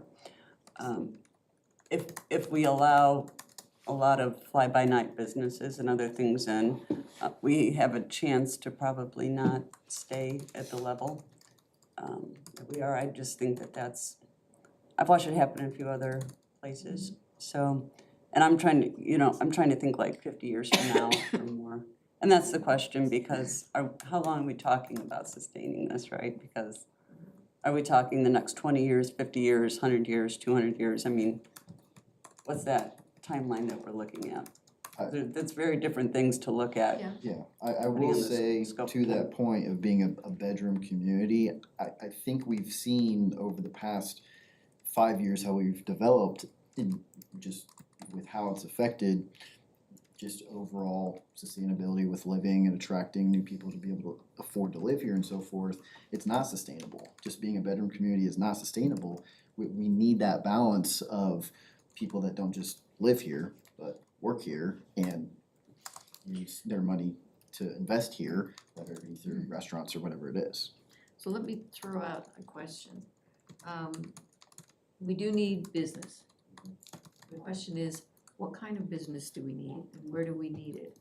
And I look at some other communities around us and, for example, you know, the big bastion went to Noblesville.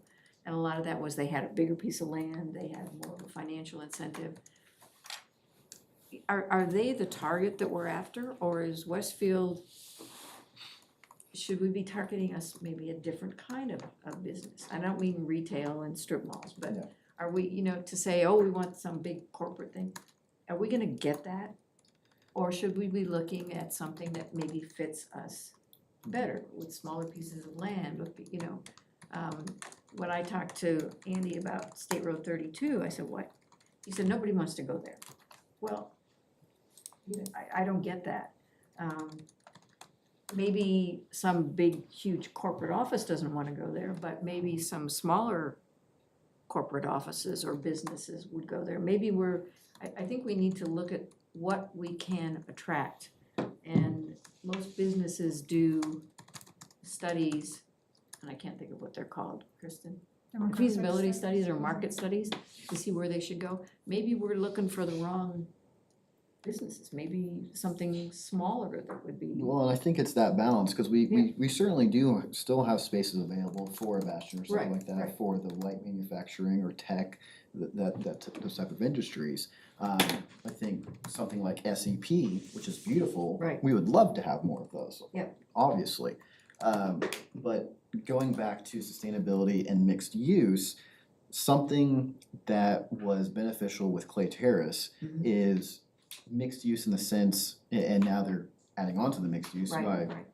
adding residential to it, which, you know, we can learn from those mistakes and just do it from the get-go. But what they were able to do is have the retail on the first floor, and then many people do not know that they have corporate offices on the second floor. Yes, right. You know, Splenda, global brand, Mhm. you know, Heartland is headquartered in Mhm. Clay Terrace. Mhm. We can attract people like that. Right. By again, back to my previous point, utilizing our current amenities such as the Monon or Midland. Right. But we need to make sure we're maximizing the spaces available to us with mixed use or whatever it is, because Right. the day of single use in my mind, I think that's going away. Right. So. And I see 32 just becoming more strip malls and stuff like that, and that seems a terrible waste. Yes.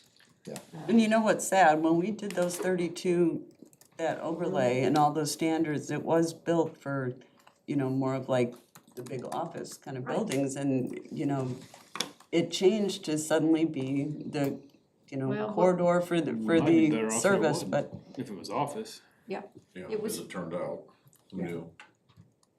Yeah, and that's what, I mean, the setbacks and all that were to be, and a building size had to be a certain number of square feet. And then we get people coming in like, those fast food places that say, oh, we wanna write a PUD, we want fewer square feet. Well, the reason that the bakery, is it Titus. Titus? the reason those are all connected is they had to have a certain square footage for a building. You could have different things in it, but, so we didn't get a bunch of little freestanding things that, you know, aren't gonna be sustainable. It was a big building that, say, a couple of those went out of business, then you had still a building that another business of reasonable size could go in. So whenever we give a decrease in, you know, you don't have to make the size that's in the 32 overlay, it just kind of, Something that's been fascinating to me to see, especially after my recent trip, but seeing how in rural communities, you're starting to see things you would typically see in big cities like Indianapolis, where, say, a fast food, obviously on 32, we have a lot of standalone fast food.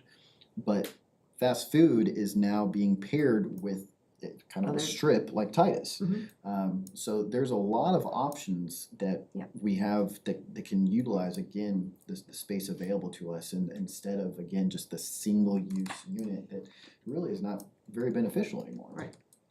So much of it, though, we have to be able to have land ready and set aside somewhere when there is interest. And if we can bring, you know, certain employers, and I know that that's what most communities do that are trying to attract it, you know. yes, And that, because the weight and the time and the cost involved to do all that is just prohibitive. I mean, Zionsville built that whole area that, you know, used to be a kind of a hazardous waste area, they cleaned it up, they built, and they have all kinds of businesses in there. It's off 421 and it goes all the way into Zionsville to Zionsville. Off 106th. Yeah. Has that moved well? I mean, Andretti. There's still Didn't quite initially. a bit of space, but Ray Hall, Letterman, Lanigan. Right, that's, yeah. They're in Andretti's there and Fishers. open and operating in Graham's. Yes. Right. See, everyone thinks like that's bad if it doesn't get developed out immediately all the time, but in a way, I think that that's how you sustain yourself. If things come in and it's actually organic, and you're not forcing it and and you're having an empty building sitting there or something like that, you know, I think that's how you pull it out so that you can keep growing longer. You can keep, you know, that goodness going longer. You know, it's like to get a big boom in, it's like, oh, okay, great, now it's all here, and then it's like, whoa, wait a minute.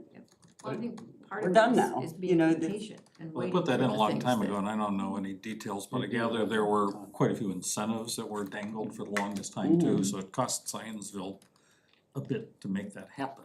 It will Well, that's the thing, the ultimately only way we're pay. gonna be sustainable here is to invest in ourselves too. I mean, Yeah, you have to That's invest right. in yourself. That's right. there's, if we don't keep the quality of life up in the schools, in our amenities, Yeah. you know, we're not gonna be able to Why stay would someone that else way. be willing to invest in you if you're not willing to invest in you? Right. So, But let's go back to what you said, Cindy. The bigger businesses are bigger money. You didn't say that, I'm not trying to put words in your mouth, but to your point about having to have a space reserved for when they come along, Mhm. we're kind of at that decision point where have we already backed ourselves into a corner? Have we painted ourselves in that corner where that doesn't exist anymore? I think that's part of the sustainability here. To make sure we're still diverse enough, we've got a spot for those opportunities. For the little ones to come along or the big ones to come along. Well, to tell you, for me, I don't think our niche is necessarily in one of these big giant things. I don't think that that's what Westfield is wanting to be. I don't know. Maybe it's just me. I think our niche is more in the small to medium-sized business and attracting those. I'm not a demographics expert and I can't do the market studies and all that, but it just feels like we have to be able to accommodate both. Yeah. Not that we want to, I mean, I'd love for it to all be the quaint, smaller stuff, but you know, I love that we have an Ace Hardware, but you gotta be able to have a spot for the Lowe's, you know, that kind of, Right, to, again, sustain. Oh, I'm thinking about like, you know, the big manufacturing Yeah, facilities and likewise, stuff like scale it up, that, you same know? thing. I mean, do we wanna, you know, 10 million square foot, you know, So do we trucking have, so. terminal, We you know, gotta I look at our don't think so, location. you know? gotta We- look. We've got 31 running right through us. There's a certain reality that is one of our, do we call that an amenity? It's a feature, That's it. It's an opportunity, it's an opportunity, thank you. Yeah, just well, like 32 is an opportunity, and Grand Park is an opportunity, and I kind of feel like we're squandering. I can't tell you how many times we've had residential developers wanting to build right on 31. And we told them no, and no, and no. I mean, many, many times, and there's certain times that we've allowed it, you know? some kind, like in Chatham and stuff like that. And it still really bugs me. I'm like, I really think that that should be reserved, or at least the mix. That's one of the areas that we've done that creep. It was just a little bit, Yeah, and then it was just a little bit, and then all of a sudden we looked at it and went, what happened to our plan there? You didn't Two highways, totally so- kill one, which then came to us so we could finish the job. Oh, yeah, Council she did didn't that kill one. the one Yeah. by Tom Yeah. Roush. Yeah. That didn't make sense. We tried to kill that one too. There were They did not. three They lines. had to and hear it from managed to everybody. exhaust them all. Yeah. but I realize that the office market and stuff has changed so much too. Exactly. Again, they're, you know, combined with other things now often. Yeah. That's why I'm so much fond of mixed use. I will just use one neighboring community as an example that I've always admired since it's coming about, that we could use something more like it in Westfield, which is West Clay. Cause they've built a heart in a residential community that has retail shops, local businesses, restaurants, etc. And that is a very viable and walkable community. I think we missed the mark with Lancaster across from Grand Park. One, the berming there just does not distinguish itself enough, does not separate itself enough. You look across the fields and you see housing, whereas you should probably see more mounding and so forth. But I felt like the area that Lancaster was built in, let alone my area, would have been perfect for a West Clay, where it's kind of centerfold, where you're using Grand Park as the center feature community, and then you sprawl's kind of a negative word, but sprawl out, so to speak, where you have those businesses around it, you have the residential around it, you make it very walkable, and it becomes self-sustainable over time. Yeah. And we haven't been able to do that yet. And that took West Clay a long time. Yeah. It wasn't. A lot of it people wasn't- objected vehemently to that when it was proposed. Yeah. But And the internal, commercial, I don't know if it's even being used now, but I mean, it just didn't, Well, the last time I drove through there, It I was booming. amazed. Yeah. Yeah. no, I'm I glad. think they've finally gotten to the point where those businesses are viable and Yeah. supported. But it was a long for, time. Like 20 years. Yeah. I mean, there's it's, vacancies probably. It's been a while since I've driven through there, but There used to be a wonderful Italian restaurant in it. But that goes back to your point, Jenny, of we need to have the patience. I agree.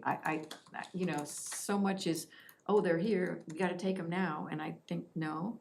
I mean, there's probably some financial incentive to do that, and we have to find that balance, but, you know, good things come if you just are patient. We again though also have the template of where we are now is where our neighbors were 20 years ago. So we know what to possibly do, we know what possibly to not do. We kind of have that roadmap, so to speak, but it takes that patience of planting the seeds now to be able to be where we want 20, 30 years down the road. And the other thing is, we're the only thing left. I mean, people are not gonna say, I'm not going there. Yeah. You know, everything else is full. I suspect the difference though, Victor, I don't know, somebody else could maybe refute or back this up. We're in a different market. So we've already got between the inventory and what's approved, not yet built. I'm curious as a question to the question, if we were to stop right now, we didn't approve anything, and just everything that's already on the books gets built out, what would happen? I suspect what happens is all of a sudden our balance gets shifted so far, there's not enough hospitality to support the amount of residential, there's not enough, it just goes way out of whack. Because we were in a really hot market. So to be sustainable, that means we gotta keep the businesses keeping up, we can't. It's like the 20 years is compressed to 5 or whatever, I don't know what the term is. No, but it's true, we have the pressure on us. Yeah, Yeah, so, yes, well, this is kind of self-reflective, you know, you talk about having patience, you want it, but at the same time, you almost can't have it. everything that we do and we discuss in a way, the reason that we're challenged by this, which isn't necessarily bad, is because we want it all. Yeah. We want big business, small town charm. We want, you know, success, but affordability, and they're all kind of counterintuitive in a way. We just need to find the balances. Well, we have a lot of stuff approved, Kevin, that hasn't been built. I mean, we just had a couple of big ones come in, Westgate and Ackerson Farms. Do we have any other really big, are there some that are so old that maybe they aren't appropriate anymore? Town road crossing. Town road crossing, yeah. That's probably the oldest one that hasn't seen any activity. I mean, really, in the, yeah. Town road crossing, Okay. So all the Which other ones is- are kind of done. which is a mix of commercial and attached housing of some kind. I can't remember off the top of my head, but. Oh, is that the one, is that The one? dream was to have a little bit of a, No, I'm sorry. I'm thinking of road Town crossing West, which is also another one down that again? at Town West, or whatever it's called, down at 146th in town. 146. Yeah, Oh, but that's on not the east side. approved yet, then. No, that is. You're thinking Town Run. There's too many things that sound the same. Town West was approved, I don't know, mid-teens. Oh, it's Town West is on the commercial. east It's side. on the east side of Yeah. town. Road. Yeah, on the It- east it side could of be Town like a Road called mall, Town I West. guess. And those Yeah, people that it's live in all huge. those houses are not gonna be happy when they realize there's gonna be Castleton Square Mall there. Yeah, I mean, it's grocery stores and big Yeah, boxes it's is a lot what's of- approved. lot of uses and know. more there. apartments. So Town Road Crossing, what you were talking about, That's yeah, 32 well, and part of Lily the Oak north Hill. part of that, the school's rezoned. They're that's on the true. north side of 32, Just yeah, the recently south Gobbled side up some of South that. side is is the still, one that they came in with that ridiculous idea to build a stable and, yeah, south side is still zoned Dream the way was it that there was. would be a conservation subdivision Right. component to that as well. I'm sticking to it. Now the airport maybe will just kill it all. 'Cause No, it's no, in the their fu- crosswind runway goes north of that. Oh. Yeah, it doesn't hit it. It doesn't hit my house either. So, but I I made mean, sure when they put it in. If the schools are a concern, there's probably other things that are a concern too. But So, just moral story though, is that we have a lot that was approved for, shall I say, a different Westfield. some of us that were on plant commission at the time kept saying, oh, we'll come back when it's really time. Yeah. Like 20 years from now, Yeah. I was kind of mad. but he pushed them through anyway. 'Cause I Others couldn't get seemed to anything think it done. was I thought, okay. This is nuts. It's So funny, it's this is 4:09. this is abstract, I just have to bring it up. Okay, But having a community with civic pride, and I know it seems like a vague and weird thing, but when you talk about maintaining the sustainability as you move forward, when you have that and you have new people moving in who feel that others care about that place, they're going to care. And I think if you have enough people that are caring that much, do you know what I mean? And that means engaging people, and that means having a lot of these little neighbor community events, and having the little pocket parks for people to meet up in, and, or Connecting Oh. subdivisions. or the welcome basket thing. I mean, there's a lot of little things that are, and I know this is all kind of vague and weird, but I think that those kind of things and making that name for yourself is also, plays a big role. Just like you think of Zionsville, and that puts something in your head. But for all the people that live there, they're all the ones making it what it is right now, and making it look that way right now. Do you know what I We want mean? people And that move into these new subdivisions to be engaged in our community, not just, that's my house, as soon as I make more money, I'm gonna sell it, and, you know. Matt Skelton told me years ago, he said, nobody lives in a house more than 2 years. He said they buy the biggest house they can buy, and then when they get a raise, they sell it. And I thought, I don't believe 2 years is long enough, but it's a really sad thing to think that way, you know. I grew up in a time when you added on to the house. Right. Well, You didn't that sell it and goes- move to the next one. That goes back to this question, how do we sustain it? Engagement. You know, that goes outside of our scope, but engagement, pride in our city, civic responsibility, I think that is something that's still a little bit more unique to Westfield comparing to our neighbors. Westfield might have a little bit more of a positive connotation, if I will. So in subdivisions, for example, having pocket parks, having common areas where people can gather. Maybe a small lot is okay if you do that, you know, rather than everybody having their lot and then the kids get bused off to this, or, you know, you go to that. But having community areas in subdivisions and having those connect to the next subdivision. Well, it goes back to that point, again, to use West Clay, but more on a smaller scale, that interconnectivity, that having something center, whether it's a pocket park or businesses, whatever it is, something that's center that people can gather around. That Cindy, is what's needed. I'm glad you brought this up, because if you think about, we actually have a disadvantage in this regard relative to our neighbors. What's our ratio of visitors to residents versus everybody else? There's a lot of people when you go to pick your restaurant, your store, or whatever, that are here to spend their money, but they don't live here, which what we wanted, right? There's a reason for that. But then that identity, that civic pride and everything, if we're so heavily based on visitors, we need to be even more intentional about this. That's a very good point. Absolutely. And along with those things that you're talking about, sustainability, when you think of the communities that have failed and gone the wrong direction over the last 20, 30 years, again, it's big picture stuff, not necessarily stuff our board deals with, but bad public schools that have gone the wrong direction in crime.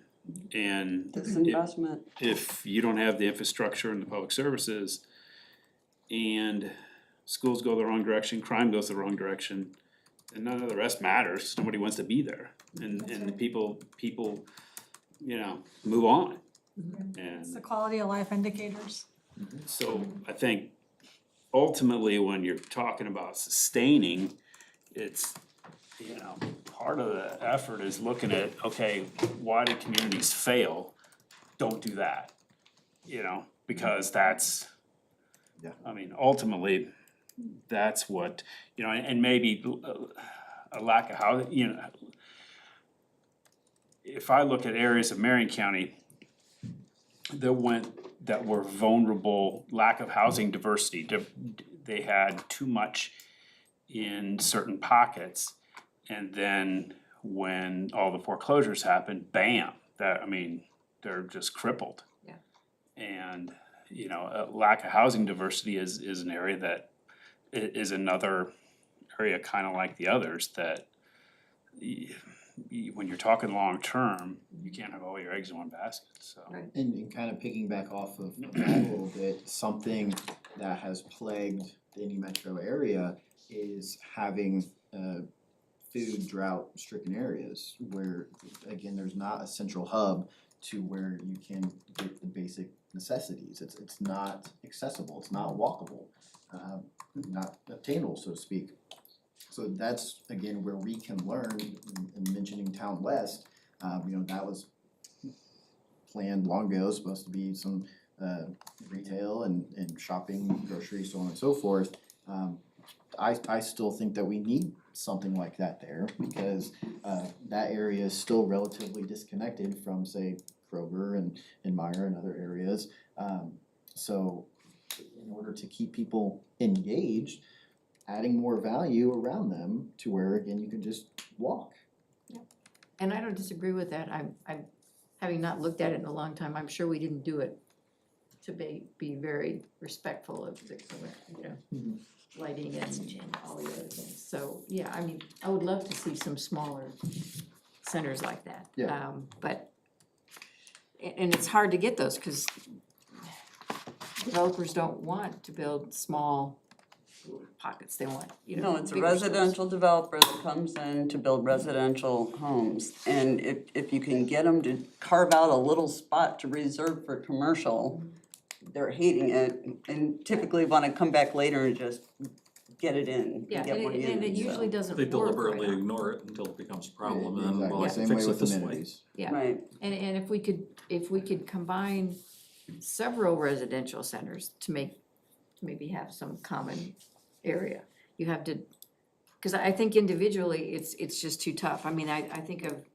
Centennial again, where they were gonna have a deli and all this really cool stuff, and it just it didn't fly, and then You they- can't get anybody to invest, a Right. business owner to Right. do something, it's But just if not they had- viable. But if they had a couple of subdivisions in some kind of a central area, if we created Well, kind of like something- Spring Mill Station, when you think about it. I mean, and they put kind of a boundary line around it, like we're only gonna let this Yeah. commercial grow this big, but you think about the number of housing units that have access to that Right, right. in walking distance, it's a lot.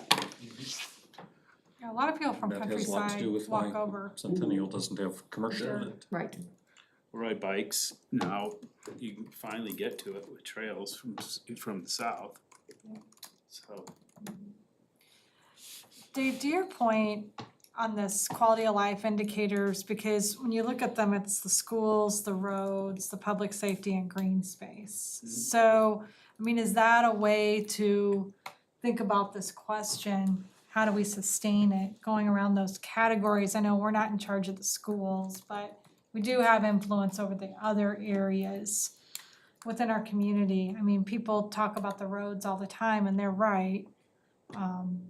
except development drives roads, so I don't, well, never mind, I shouldn't interrupt. Well, No, it's okay, but we're coming into some issues, actually, because a lot of the road impact fees are going to go towards State Road 32, so we are going to have some thoroughfare issues moving forward here, and how can we as a commission be thoughtful to that?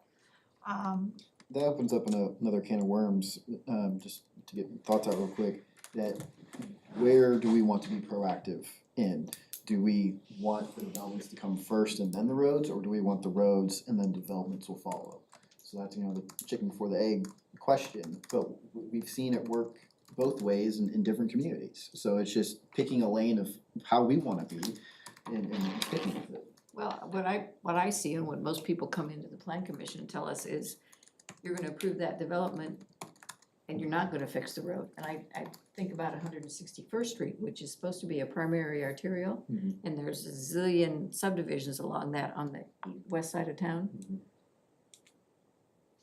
I don't know when we're ever gonna widen it, if ever. I mean, it seems like road impact fees go from a development to another common fund that needs it more, and then we don't. Well, there's Because even it's a not worse something we can problem do. to the north. With the Pardon me? there's even a worse problem to the north, Horton. when you've been down Horton Road, Yeah. in Tomlinson, and some of those where all these houses are being built. And I mean, I guess I don't It's know if it not been matters whether touched. the road gets built first or the subdivision gets built and then the road. It just seems like if the subdivision gets built, the road doesn't get built. Yeah, well, I feel that. Yeah. A lot Tried of the to- roads is For remain country years, we've roads. tried to really focus on the intersection improvements and getting in those roundabouts and keeping the traffic moving. Instead of adding more lanes, you gotta realize every time you do an expansion, you add more lanes, that is forever Yeah. gonna be something that you have We to don't need maintain, more which is so lanes. costly. We just need like safer intersections and Right. just not Little more wider- lanes, wider Yeah, roads. wider Yeah, lanes. that's what we need. And that's another thing that goes back to the sustainability. If you have to sit at a stoplight or a stop sign and you're just chronically taking forever to get anywhere, people are not gonna wanna be here. No, that's right. No, not to bring up my experiences last week, but being in the Caribbean islands, Aruba, I didn't see a single stoplight. It's all roundabouts everywhere. And these are other countries that have implemented this type of infrastructure for years and years. So it's definitely something that is sustainable here. We just need to get after it. Sorry, we keep going and you keep wanting us to stop. I don't want you to stop, but, You wanna go to bed though? no, yeah, So what do we I'm do not even next? done We after this. talked about it, we could probably talk for 2 more hours, Yeah. but We could, I was gonna ask what do we? Kevin, what kind of notes are you taking? Do you think we're, just scattershot Just all giving across the more board here? questions? Or are we actually zeroing in on some topics that have some themes that maybe are gonna come back from that we community could development actually with act on? I think, some good I thoughts? think that, I think there is a lot here, and it's gonna probably take another listen through a couple times to make sure we pick out all the points, but no, I mean, it's been very good, and very helpful, helpful's not even the right word, but like, Eye-opening? yes, well, no, yeah, I mean, it's think you guys hit on a lot of great things and points and yeah, Well, guys, certainly relevant discussion to the discussion and I don't quite know where we're gonna go from here. I don't know. There will very likely be some sort of return to discussion on this. I'm guessing we'll come back after a while and with a summary, or perhaps we organize it into topics that I don't know, so we can be a little more, but now we kind of know what some of these topic points are. Amongst the group, we can be a little more intentional about laying out those Topics and discussions. bullet points sounds good. I don't want a whole history. I don't want to have to read the transcript of the entire Yeah, meeting. well, yeah, and that's basically Let's what be more I've concise. basically taken a summary transcript, right? I think if you read through the first 20 or so pages of the comp plan, it says a lot of the things that we voiced here tonight. I read it again before our meeting today. Yeah. And it's funny how it's. I mean, it's mostly the same stuff, you know, But when it gets right down to it, when you think about the changes that have occurred in the market, the changes in our growth and, you know, all that, I think that's where we need to do the update, just, you know, cause Well, and that speaks to something that seems like a whole different lifetime ago. Yeah. oh, but I think the absolutely. ideas are still the same. I think how we implement them may be different. Right, and that's what I'm thinking, Um, yeah.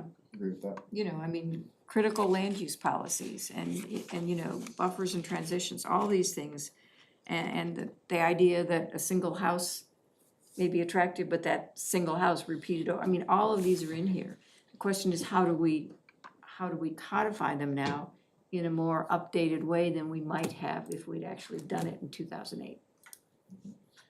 And speaking of the comp plan as well as something that's happened most recently with Birch's developments, I've kept thinking about the comp plan when we were talking about bubble plans, because the comp plan is somewhat of a bubble plan. So just improving upon that, updating it for now, today of Westfield, but using the same philosophies of the past, just where we want certain bubbles areas to be. And what densities or what we want in those areas to be more specific than, well, decrease the density as you go west. I mean, we know that, but how do we Yeah, be now? more specific. Well, how do now we now have codify that? a lot of the blanks are filled in at this point. So now you know, we've always talked about, particularly on the northwest side, kind of a fuzzy line. This is not meant to be a hard line right at this property. You know, well, now you've got a lot of stuff that's been filled in, starting from the east. So now you can be a little more concrete, I think, with expectations. Right. You know, maybe you're at a point now where end of the road, it's AGSF1 from here to the west. Or maybe there is still room for some transition properties, and if Right. so, you could maybe have some rings with some density expectations, but just because you've had it filled in and you Right. didn't have it when that was done. And do we know where our infill areas are? I mean, if somebody comes in and wants to do a reasonably, you know, maybe not a huge project, a small one, do we know where we want them to go? Well, I don't know, yeah, that's pretty easy for us to show I people. mean, that would be nice to know. Maybe that's our first step, is to look at the infill areas and say, what is appropriate there? So that instead of having somebody come in and say, Sounds like a summer I intern wanna job. do this, we have some better idea of what might.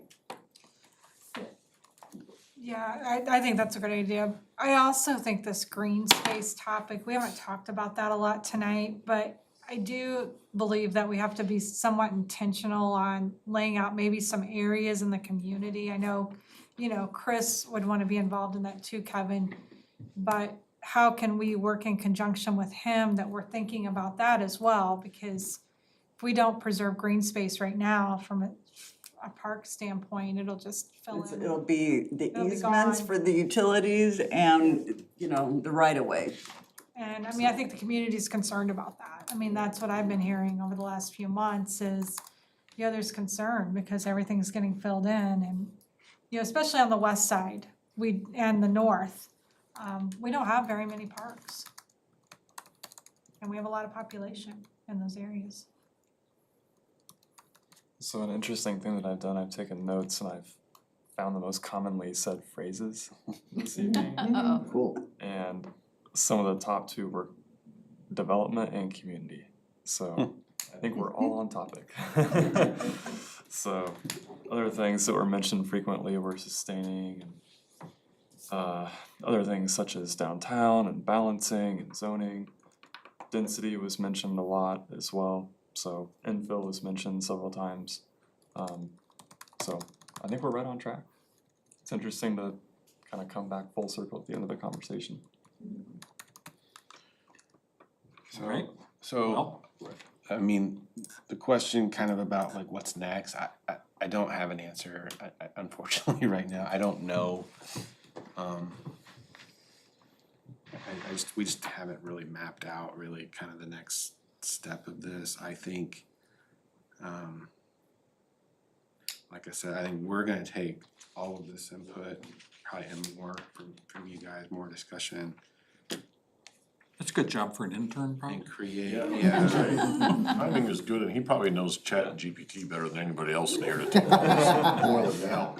Yeah, there you go. And create some kind of, I don't wanna say scope, but like some sort of, maybe some options or some range of things that we collectively probably think need to be addressed in whatever version of a comp plan update happens, right? So we can at least start to give some direction or maybe definition to the boundaries of what we're gonna talk about. And then, I mean, we're not doing it right now, we're not doing the comp plan analysis, No. or we're doing the analysis part right now, really. We're not doing the next step of like, Right. I mean, that'll be community engagement, all kinds of things that we're Right. not even, But what we ready to can talk do about without all that is under each of these sections, at least, and I didn't bring the whole thing, this is the UDO. Under each one of these sections that we talk about, and I have the residential mostly, it says implementation tools and development policies. And I don't think those have changed, except for maybe in the way we would interpret them or write them today. Under, open space and recreation, under implementation tools, establish a development review process for zoning map amendments, subdivisions, and site development that ensures provision of open space. Zoning regulations, establish minimum percentage of open space for new development. Establish standards for location and type of open space in different types of development. I mean, those are all things that, those are action items that we could deal with. And they're fairly, and back in 2007, when we were supposed to do this, they might have been different than they are today. But they're still, I think they still pertain. And under each of these sections, there are development policies and implementation tools. I mean, even for roadways and intersections and access control. It says, require development of frontage roads in conjunction with new non-residential development. We do that pretty much now, so that you don't have you don't have to pull into one business off a main road and then go down the road and pull in another, they have a frontage road. Limit access, I mean, they're all really here.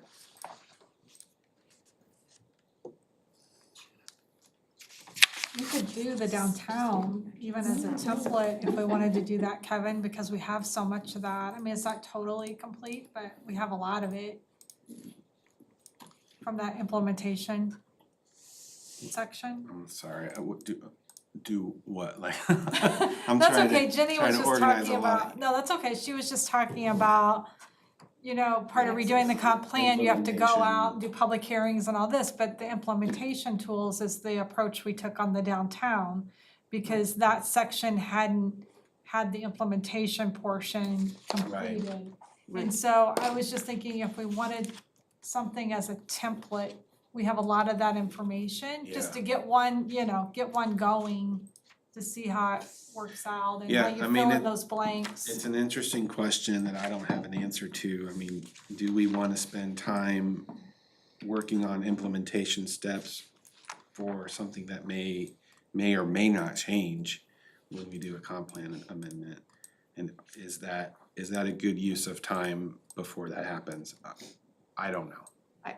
I think it still pertains, and I think it's way overdue, and I know, but to do a new comp plan entirely and then to write these and, you know, we have some meat here and some guidelines.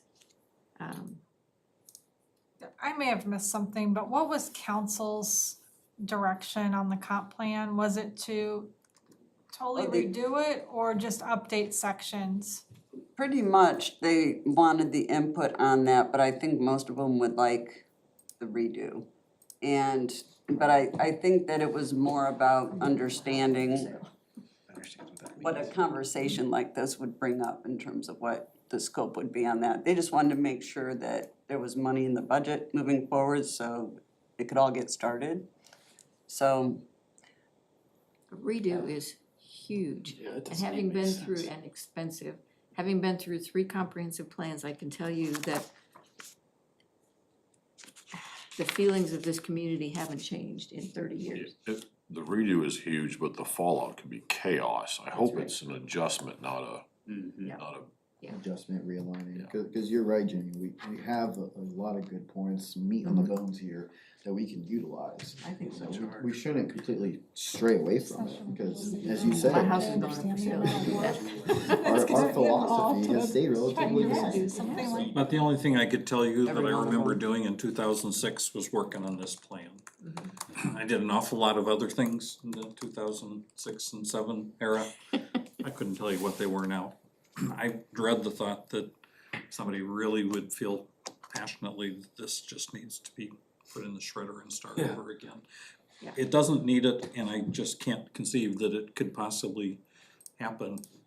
I think as it's more smoothly as this solving one these didn't. It didn't issues seem that smooth at the time. that they've been hearing out in the community, and I know I've been hearing out in the community for a long time, is that there's this feeling that we're not following the comp plan, or that no one really knows what's supposed to go there, or how That's- big, again, should we be, how much are we gonna grow, you know, all these things, and again, because it hasn't been looked at, and even if it's just to revalidate what's in there. Right. You know what I mean? It's And I like, this was supposed to be the goal for 2020 in that plan. Well, it's like, okay, we need the goal now for 2040, you know? But I think the frustration is because we haven't done the development policies and we haven't done the implementation. So no, we're not following it because we never codified or explained better what we wanted. And I agree. Yeah. And in the standards committee, we were working on a lot of those issues, and then that kind of Yeah, we gonna do that Labor again, Commission Kevin? and been waiting. We all, remember, we all got educated like Mayor said that we had to do, so, but I guess we're still not quite there, but that's for another day. No, but I mean, I wish that we had that group up running, because I think we could move kind of far with that. I know staff's always busy, but I mean, a working group could be Mhm. doing a lot of the legwork on some of this stuff, so. But yeah. No, they wanna see it redone, but they did not say, you know, they had to start from scratch or anything. So again, because it's gonna be the next set of people, let's face it, doing this. This is not gonna happen, this redo or revalidation or whatever is gonna happen with a new council, a new mayor and all that. And I know that they don't wanna dictate that, but they No. do want it in the budget so something can move forward, that's so good, we can but, you know, it has establish always that been- 2040 Yeah, vision. it has always you know. been the plan commission's job to facilitate the comp plan, I mean, with staff. It is not the council's job, it is the plan commission's job on all 3 one that I've been associated with. And the only reason they asked for this to happen is because they want to force the issue and get it in the Right, budget. Right, no, for I agree, consultants and I and think that's a stuff, good so. thing. Yeah. I know for me personally, I feel like most of the updates that we have done, because it's not like we haven't updated, we have Right. updated, but they have been to me sub-area plans. Yes, They have not exactly. been an update to the like plan. downtown and Grand Park. For me, it's been really challenging to see you add the family sports capital addendum, but then you don't address all the other effects to the rest of the community. or the thoroughfare plan, or any of these things, do you know what I mean? So it's like, I know my planner brain, oh yeah, you didn't know that. Unfortunately, I'm an urban planner too. It doesn't seem like It's it though, not because I know I. unfortunate, it's good. Well, no, because I haven't ever really practiced. I mean, it's been a long time. I was young then. Sorry, So- I haven't got a degree and I'm just doing it. It's kind of the concept of the advisory plan commission. right. It's I know, but that's been a Citizens. personal frustration of mine, is to Well, see some of these things play out, you know, and either to not see the implementation measures Yep. that are suggested, or the fact that we include these addendums, but we never factor in how it impacts the rest of the community. So, you know, it's very like, here's this, and here's what's gonna happen here, and that's great. Yeah, and But we'll it's get to like, that later, and we never get back to it, so I'm well, frustrated. and anytime you do something here, it's obviously gonna change how other things happen too. Do you know what I mean? And just like if you're gonna improve commercial here, for instance, that didn't have commercial there before, you know, a community is only gonna support so much commercial. You know, you can't just endlessly build it because you think you want it, you know, the market is gonna drive that. If you put that here, then it's potentially not happening there. And there's a place that you approved it for, but now you just moved it over here. So what happened, do you see what I'm saying? And that's why I don't like And one of the sub-area plans things for that I that. would like the new council, Mhm. or I would like them to work on is, I think we need to look at what kind of business we can support Mhm. and maybe where it should be. And I don't know the answer to that, but I'm not, I think we're different than Carmel and Noblesville and maybe Zionsville, and maybe, again, the type of businesses that we can attract will be different. I would love to see some research done on what would, and maybe large ones, maybe small ones, but I don't know that we know what would fit with us, rather than just taking what walks in the door. No, absolutely, we just don't wanna, you know, take anything, we wanna have, again, things that stay true to Westfield, a little bit of standards there, but, I think with the tourism studies that have been done, because again, tourism has become our industry, the tourism studies that have been done, Grand Park attracts over 3 million visitors now a year, and we are an export of people in that regard, where they are staying out of town because we don't have enough units to support them. They are going down to Midtown and Carmel, they are going over to the Yard and Fishers, all of the following studies of, it's crazy scary how, you know, they follow us with our cell phones and so forth, but that's the way it is. The tracking studies, that is where people are going. So I think, again, going back to the question of sustainability, we can sustain that because the people that we are attracting for Grand Park are going out of town for it. So I think that's an issue that really needs to be studied, again, to the area around Grand Park and what we can do. Because when I hear developers say that, oh, we just can't sustain it, the market isn't demanding it, I'm like, false. No, because the studies show we can do it. We just need people willing to do it. With having CRG recently here, that's a fascinating case study where it took 10 years for them to develop the yard. So that goes back into the element of needing patience, but people who are willing to develop in their community to show that, yes, we can do this. And now that area is booming. And that's what we need. We need the entertainment aspect because people are craving it.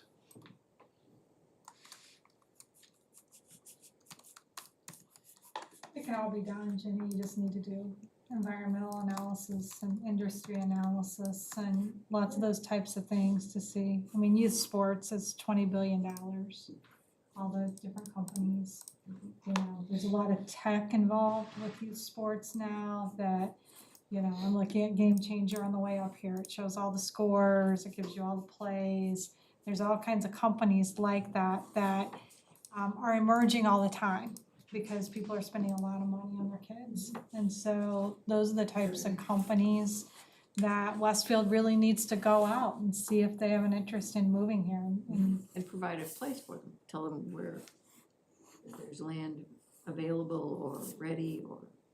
Well, then, you know, it's connecting the development community with the people that have that land zoned with these potential businesses, and so it's just, Well, it's that goes gonna back take a to lot of work. the mixed use aspect, that we can sustain those type of corporate entities on top of retail, restaurants, et cetera. Again, doesn't have to be standalone. That's not necessity anymore. It can be the mixed use to have both and fulfill multiple needs. Let's remember the word that, I don't remember who brought it up first, we've said it several times, diversification. I don't see youth sports going away anytime in the foreseeable future, but think of all of the cities across the United States that didn't see their industry going away until it did. Automobile. That's one of them. Many others as well. Yep. So we just need to keep that in mind. Absolutely. It's where you don't plant all the same tree in a row, Yeah. because once one gets a disease, they're all gone. That's a good, actually, We haven't tapped the youth connection sports there, at all. because we have. Yeah, no, we're not even We don't close even to have be one. worrying about that, right, but We have done, But but for not the long term. on such a Yeah, I agree, I grand totally agree. scale, you know, so again, we have something that is hard to duplicate. People are trying to by adding certain amenities and aspects and so forth, but we have something here that we can utilize, and but yes, you're absolutely right, Andre, that we do need to diversify. You don't wanna have all your eggs in one basket, but at least when it comes to tourism, sports tourism, that is something that is on the rise, it is growing, people are not gonna stop investing in their kids. You know, sports have existed for a long time. So we'll see how that develops over time, but that is at least something that we can sustain. Did you get all the rest of that? Alright, it's 9:15. Why don't we move on to reports and comments, unless somebody has any burning thoughts. Anything in general from planning commission members? Good. No downtown update. Nothing from downtown. There was a city council meeting with quite a few things on the agendas. Is there anything And we here's really? the sad part, I actually don't have my paperwork, so I can't tell you what happened, because my brain's too tired now. Well, there's old business, I Grand did watch it Millennium before Center it Amendment, came. I can- UDO, Wheeler Landing PUD, Maple Knoll PUD Amendment, Trails. I mean, all the And then- PUDs that were recommended were approved. That's what I was thinking. Rescue plan, Yeah, the American Rescue Plan there, we were basically just updating it. Originally, they wanted us to keep 10% of it for audit, and that was just ridiculous. That would have been almost $1 million set aside for audit. I'll do And an now- audit. So, yeah, so they said, they came back and there was change in guidance, and we got to basically get it down to 30,000. Oh. So, big change there and Yeah. saved us almost $1 million. Are we gonna be moving those funds elsewhere to put back into the? Yeah, well, we're treating them all as the revenue loss, and so we're using them toward everything, I mean, it's just general fund stuff. We still have the $5 million pledge to the Y construction in there. And then there's about 3.3 million for stormwater for downtown. That's pretty much how we've allocated it right now. New business. There's usual abatement compliance. So anybody not in compliance, or is that all? There was one who did not submit anything, and so Kai was gonna follow up, but they are not getting their abatement if they don't give us their paperwork. Yes, they shouldn't. Yes. Kimblewick. Oh, Phase 2 Kimblewick. PUD. Yeah, that's the expansion, we'll be hearing that here soon. Establishing a Department of Parks and Rec. Yeah, so that's an interesting one. We don't have right now this separate department for that. We used to, then it went into Public Works and Right, and we've had our park again. superintendent, you know, and that whole thing, so it's kind of been in there. Well, this is talking about separating it out again And one of the big reasons we need to do that is to be able to apply for certain grants and things.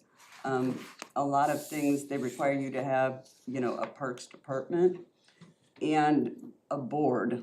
So a parks board is a critical piece, because a lot of times you need to have a way to accept the nonprofit donations, you know, kind of stuff. We've never had a parks board. Correct, correct. And so we're currently looking at if we're gonna proceed with that, and, or maybe that there might be a combination platter there with the township. So we're looking at a few of those things. I'm not sure that we'll vote on it just yet. Fiscal policy for RDC. I don't wanna go down there. Good. Did the food truck at Discount Tire get approved? It did. Oh, no, really? It's a month-long trial, yeah. Discount Tire was fine with them doing it there, and What, they're gonna have a food truck at Discount Tire? It's been there. I keep sending pictures of it to Kevin, cause I oh, go I by didn't know our- that. Yes, it's been there. For how long? And they've been Oh. told not to be there. Weeks and weeks and weeks, Well, maybe how come months. no one told council that? Cause we approved it. We didn't hear anything about that they were operating there and they shouldn't have been. The last time I sent him a picture, they had Oh. expanded. It was around Cinco de Mayo or something. They actually had Oh, we're seating gonna have a little even. They had conversation, tables and 'cause chairs set somebody up. should have mentioned that to the council, because that was never brought up. It was just a request to have a food truck. We knew nothing For of a it long, operating. What's the difference? for a long period of Because time. if they're already not operating in Sorry, compliance I'm and not- wanna extend that for another month, then that's a different kind of equation. Either it's okay or it's not. There used to I be don't one know. on the, I see that Bubble difference on than a whatever the- variance, though. I haven't seen the one that was on the bubble in front of Goodwill on whatever that street name is there. But that was there long enough that I spotted a number of times. This goes back quite a few years. Yeah, It why actually didn't they go showed up for on Google variance? Maps. Why did they come? There was a Well, business maybe location as opposed to- of that Just food wanted truck it for on a that month period? whole turnaround thing One that's in time? front of That's Goodwill on one the of street those. parallels. Maybe they might come back. I was hoping these again, guys wouldn't be but I think approved. if they That want one's to do gone that- though, right? I have not seen that one Yeah. again. Yeah, I haven't Should seen be. it. What I've do never they heard approve about for? it from anybody. For like a month, For just a one-time thing? for like a month. I think it's just on the Not weekend. Well, every now you year, know when they not- come back, tell them you already got more than you deserve, so Well, it's- again, this goes back to the whole, is this gonna wind up being a disincentive for those that are building the brick and mortar? And how can we, in good conscience, in my mind, if we're gonna have this ordinance that doesn't allow food trucks on the norm, to then go, okay, well, no, you can have this now. Why are you so special that you Which get is to have that and no one else not why I does? wanted them turned down. It's like we So worked why, hard to come why up do they with this want it just ordinance. for a month? I don't understand. I'm not quite sure. I thought it had something to do with the McDonald's being closed there. They I were mean, there that's why before. I was They were willing to there before entertain that. it. Is that, so is that, I don't know. I don't know the It's weird. specifics of It's their Mexican request. food or. I knew that there would be the construction workers there too, and there would be the Yeah. lack of a McDonald's Okay, there, all and right, there, well, I that is one of understand. the There's an busiest Arby's, McDonald's, so then I'm like, there's okay, I could see where other there things would the other need to way. be I get it. something else Month, there. Having We're gonna talk construction about in. some. And White Castle closed, cause they're That's gonna becoming a Taco be Bell. redoing that for Taco Bell, so, I mean, that's why in my mind it was making sense, That but. seems reasonable. Yeah. Chick-fil-A's not that far away. There's all kinds of food options there. They didn't need that one just to have food there. Goodness, Bob. Well, I felt pretty strongly about our food truck ordinance, Yeah. that they just why don't belong didn't you here. call me before the meeting? I talked to the director of community development. I thought that would be sufficient. Well, they were in enforcement. You need to call your counselor. Well, he shows up at some of these meetings, but not tonight. Too late tonight. I'm also your counselor. Yeah, I guess I need to communicate to all of you guys, so. Or- Well, how about the one at 130 Penn Street, 4 or 5 trucks for bicentennial celebration on June 3rd? Oh, that's gonna be so fun. Everyone's gonna wanna be there. Okay, I can That's see a- where that- maybe that's a that one's party. okay, but somebody that just scabs onto a parking lot instead of building a building, I feel strongly about those if you Real haven't quick, figured it on out. that discussion, we should probably, because I don't see food trucks necessarily as a negative aspect. I see it as a positive, kind of as an additional amenity, adding extra flavors, so to speak, to certain If you were a areas. restaurant owner, would you feel that way? Well, there's restaurant owners that have food trucks because. And But if if they you have a- invested and you built on 32, half mile down the road from that food truck, would you feel that way? Well, this is That's going the to my argument. point of having designated areas for food trucks. Because there are other communities that have like little food truck courts where, you know, once a week or whatever it is, that people can come out and have their food trucks. So I think we need to explore that more so options. And HOAs That's are doing different. that on the regular. Yeah. I mean, I'm on most of their Facebook pages and I see that they're actually doing that kind of thing. Mhm. Um, It's on the hush hush. I think we need to monitor Dave's point, it's very valid, when the lines aren't as long around the restaurants that we've got. Again, we're in this growth mode, We need I more don't think sticks and they're- bricks. they're not really hurting right now, Is they're that right? probably overwhelmed. Okay. Exactly. Just looks like the restaurants are anyway, they can't get enough staff to keep up with the patrons. Yeah. But when that tide starts to turn, then I think we need to cinch down the food trucks and make sure the That makes bricks and sense. mortar are supported. Our original intent was to make certain that they were well away from Grant Park, because we wanted everybody to build stuff on all those available acres over there, so it's like. Yeah, no, Food that makes trucks. sense. Don't bring them in Grand Park for sure, But no. it was an ordinance that applied well beyond that, so I've been kind of sensitized to it. I think for the Kidding. most part though, Yeah, in Like- case you hadn't noticed. that food truck being near Arby's and, you know, that is all predominantly fast food. And so I don't see that as being necessarily negatively affected because they're still making their money. Where it does get a problem of, you don't want a food truck across from, say, Grindstone or something like that, no.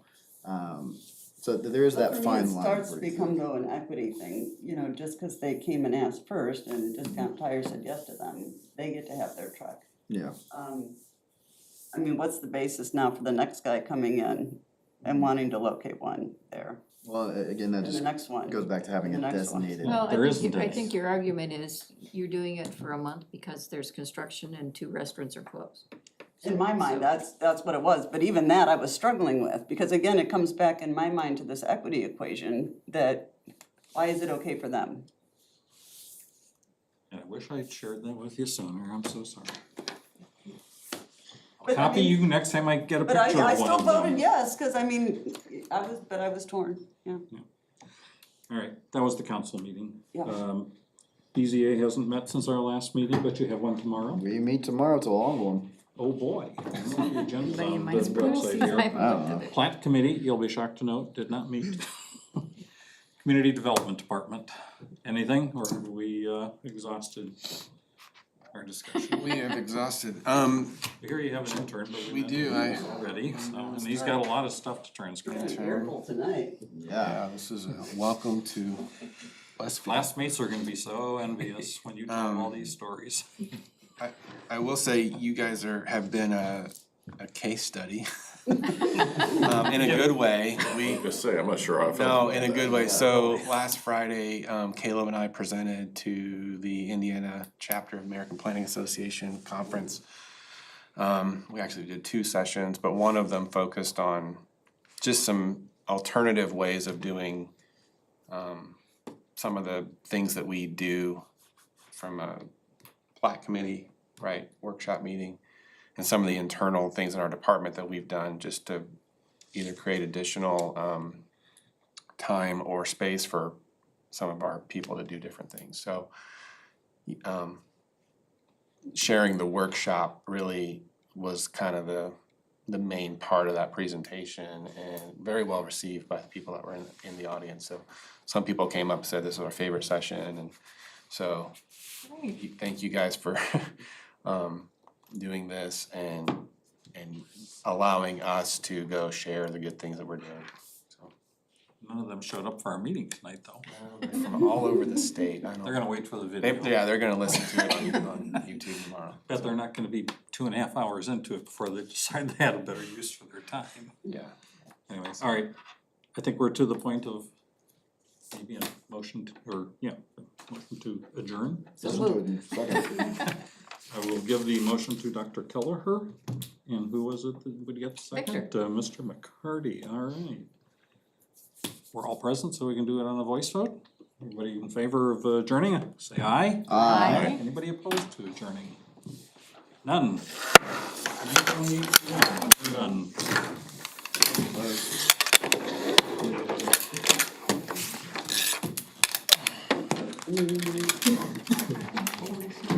Thank you, appreciate it. Exciting thing.